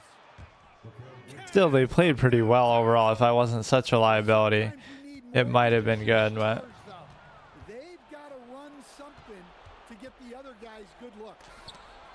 And it's blocked by Edie. And they'll keep possession. Anunoby. Can't hit it. And here's MP. Anunoby hit that crazy one on the Raptors. The game, 15 points. I can respect actually how he's playing now somewhat as the game goes on. Set up the alley-oop flush. Knicks trail by 14. Here's MP. Outside You can't really do post-up moves and stuff. This guy doesn't have anything post control and showing that. Now Bridges. Let's loose for 3. The 3 ball is down. The commentators getting way too excited, man. It's 11 with a minute left. Look that time. MP outside. And there's the drive. Oh shit, for once he actually scores inside. All he needed was a little separation. So effective. Boy, cleared the path, put him in position for a prime-time dunk. Well, give credit to the screener there. That's how you help free up your teammates. Crazy some of the shots they actually make. Nice to see they're not settling for three-pointers. But that's what the game would be. It'd be like layups and threes. There's no two mid-range anymore. Buries it from outside. Really feels like they're in control. They've The focus is take care of the ball, no needless fouls. I don't know what happens with the green there. It just shows you like I can't make that shot, period. 44 seconds left in the fourth quarter here. Yes! This, you know, the idea of players shooting 100% is very, Shutting the door. Yeah, this run has poured a bucket of water on any ember of a potential comeback. look at, we got Stan Van Gundy being poetic with how shitty we've done. And it didn't register as an official block. Yeah, you go ahead. He's gonna BM our dumbasses. Disrupting that shot. Well, you know, sometimes the most pivotal plays don't always go on the stat sheet. I almost can't believe what I saw. Incredible. I'm speechless, man. I'm speechless. So both of those were a similar experience. Like, okay, we won the first one even though we were losing, and then we lose that, and then even again the one as Wilt, we had everybody quit out, and then I still sat through the whole thing. Now we would go back to playing it online with the whatever the next historic team was after Kansas. It is sort of a troll that it lets you, like, it lets you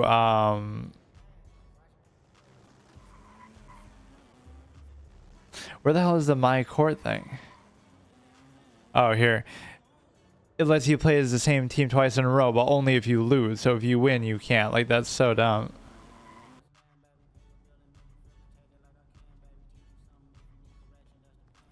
We can try to look at what we have here. Hopefully finish off the 1300. Oh, that's even more than that.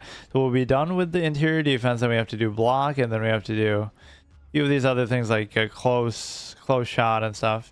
Whatever has the highest potential we can look at. So okay, let's do play now online again in a minute here. I'll take a second.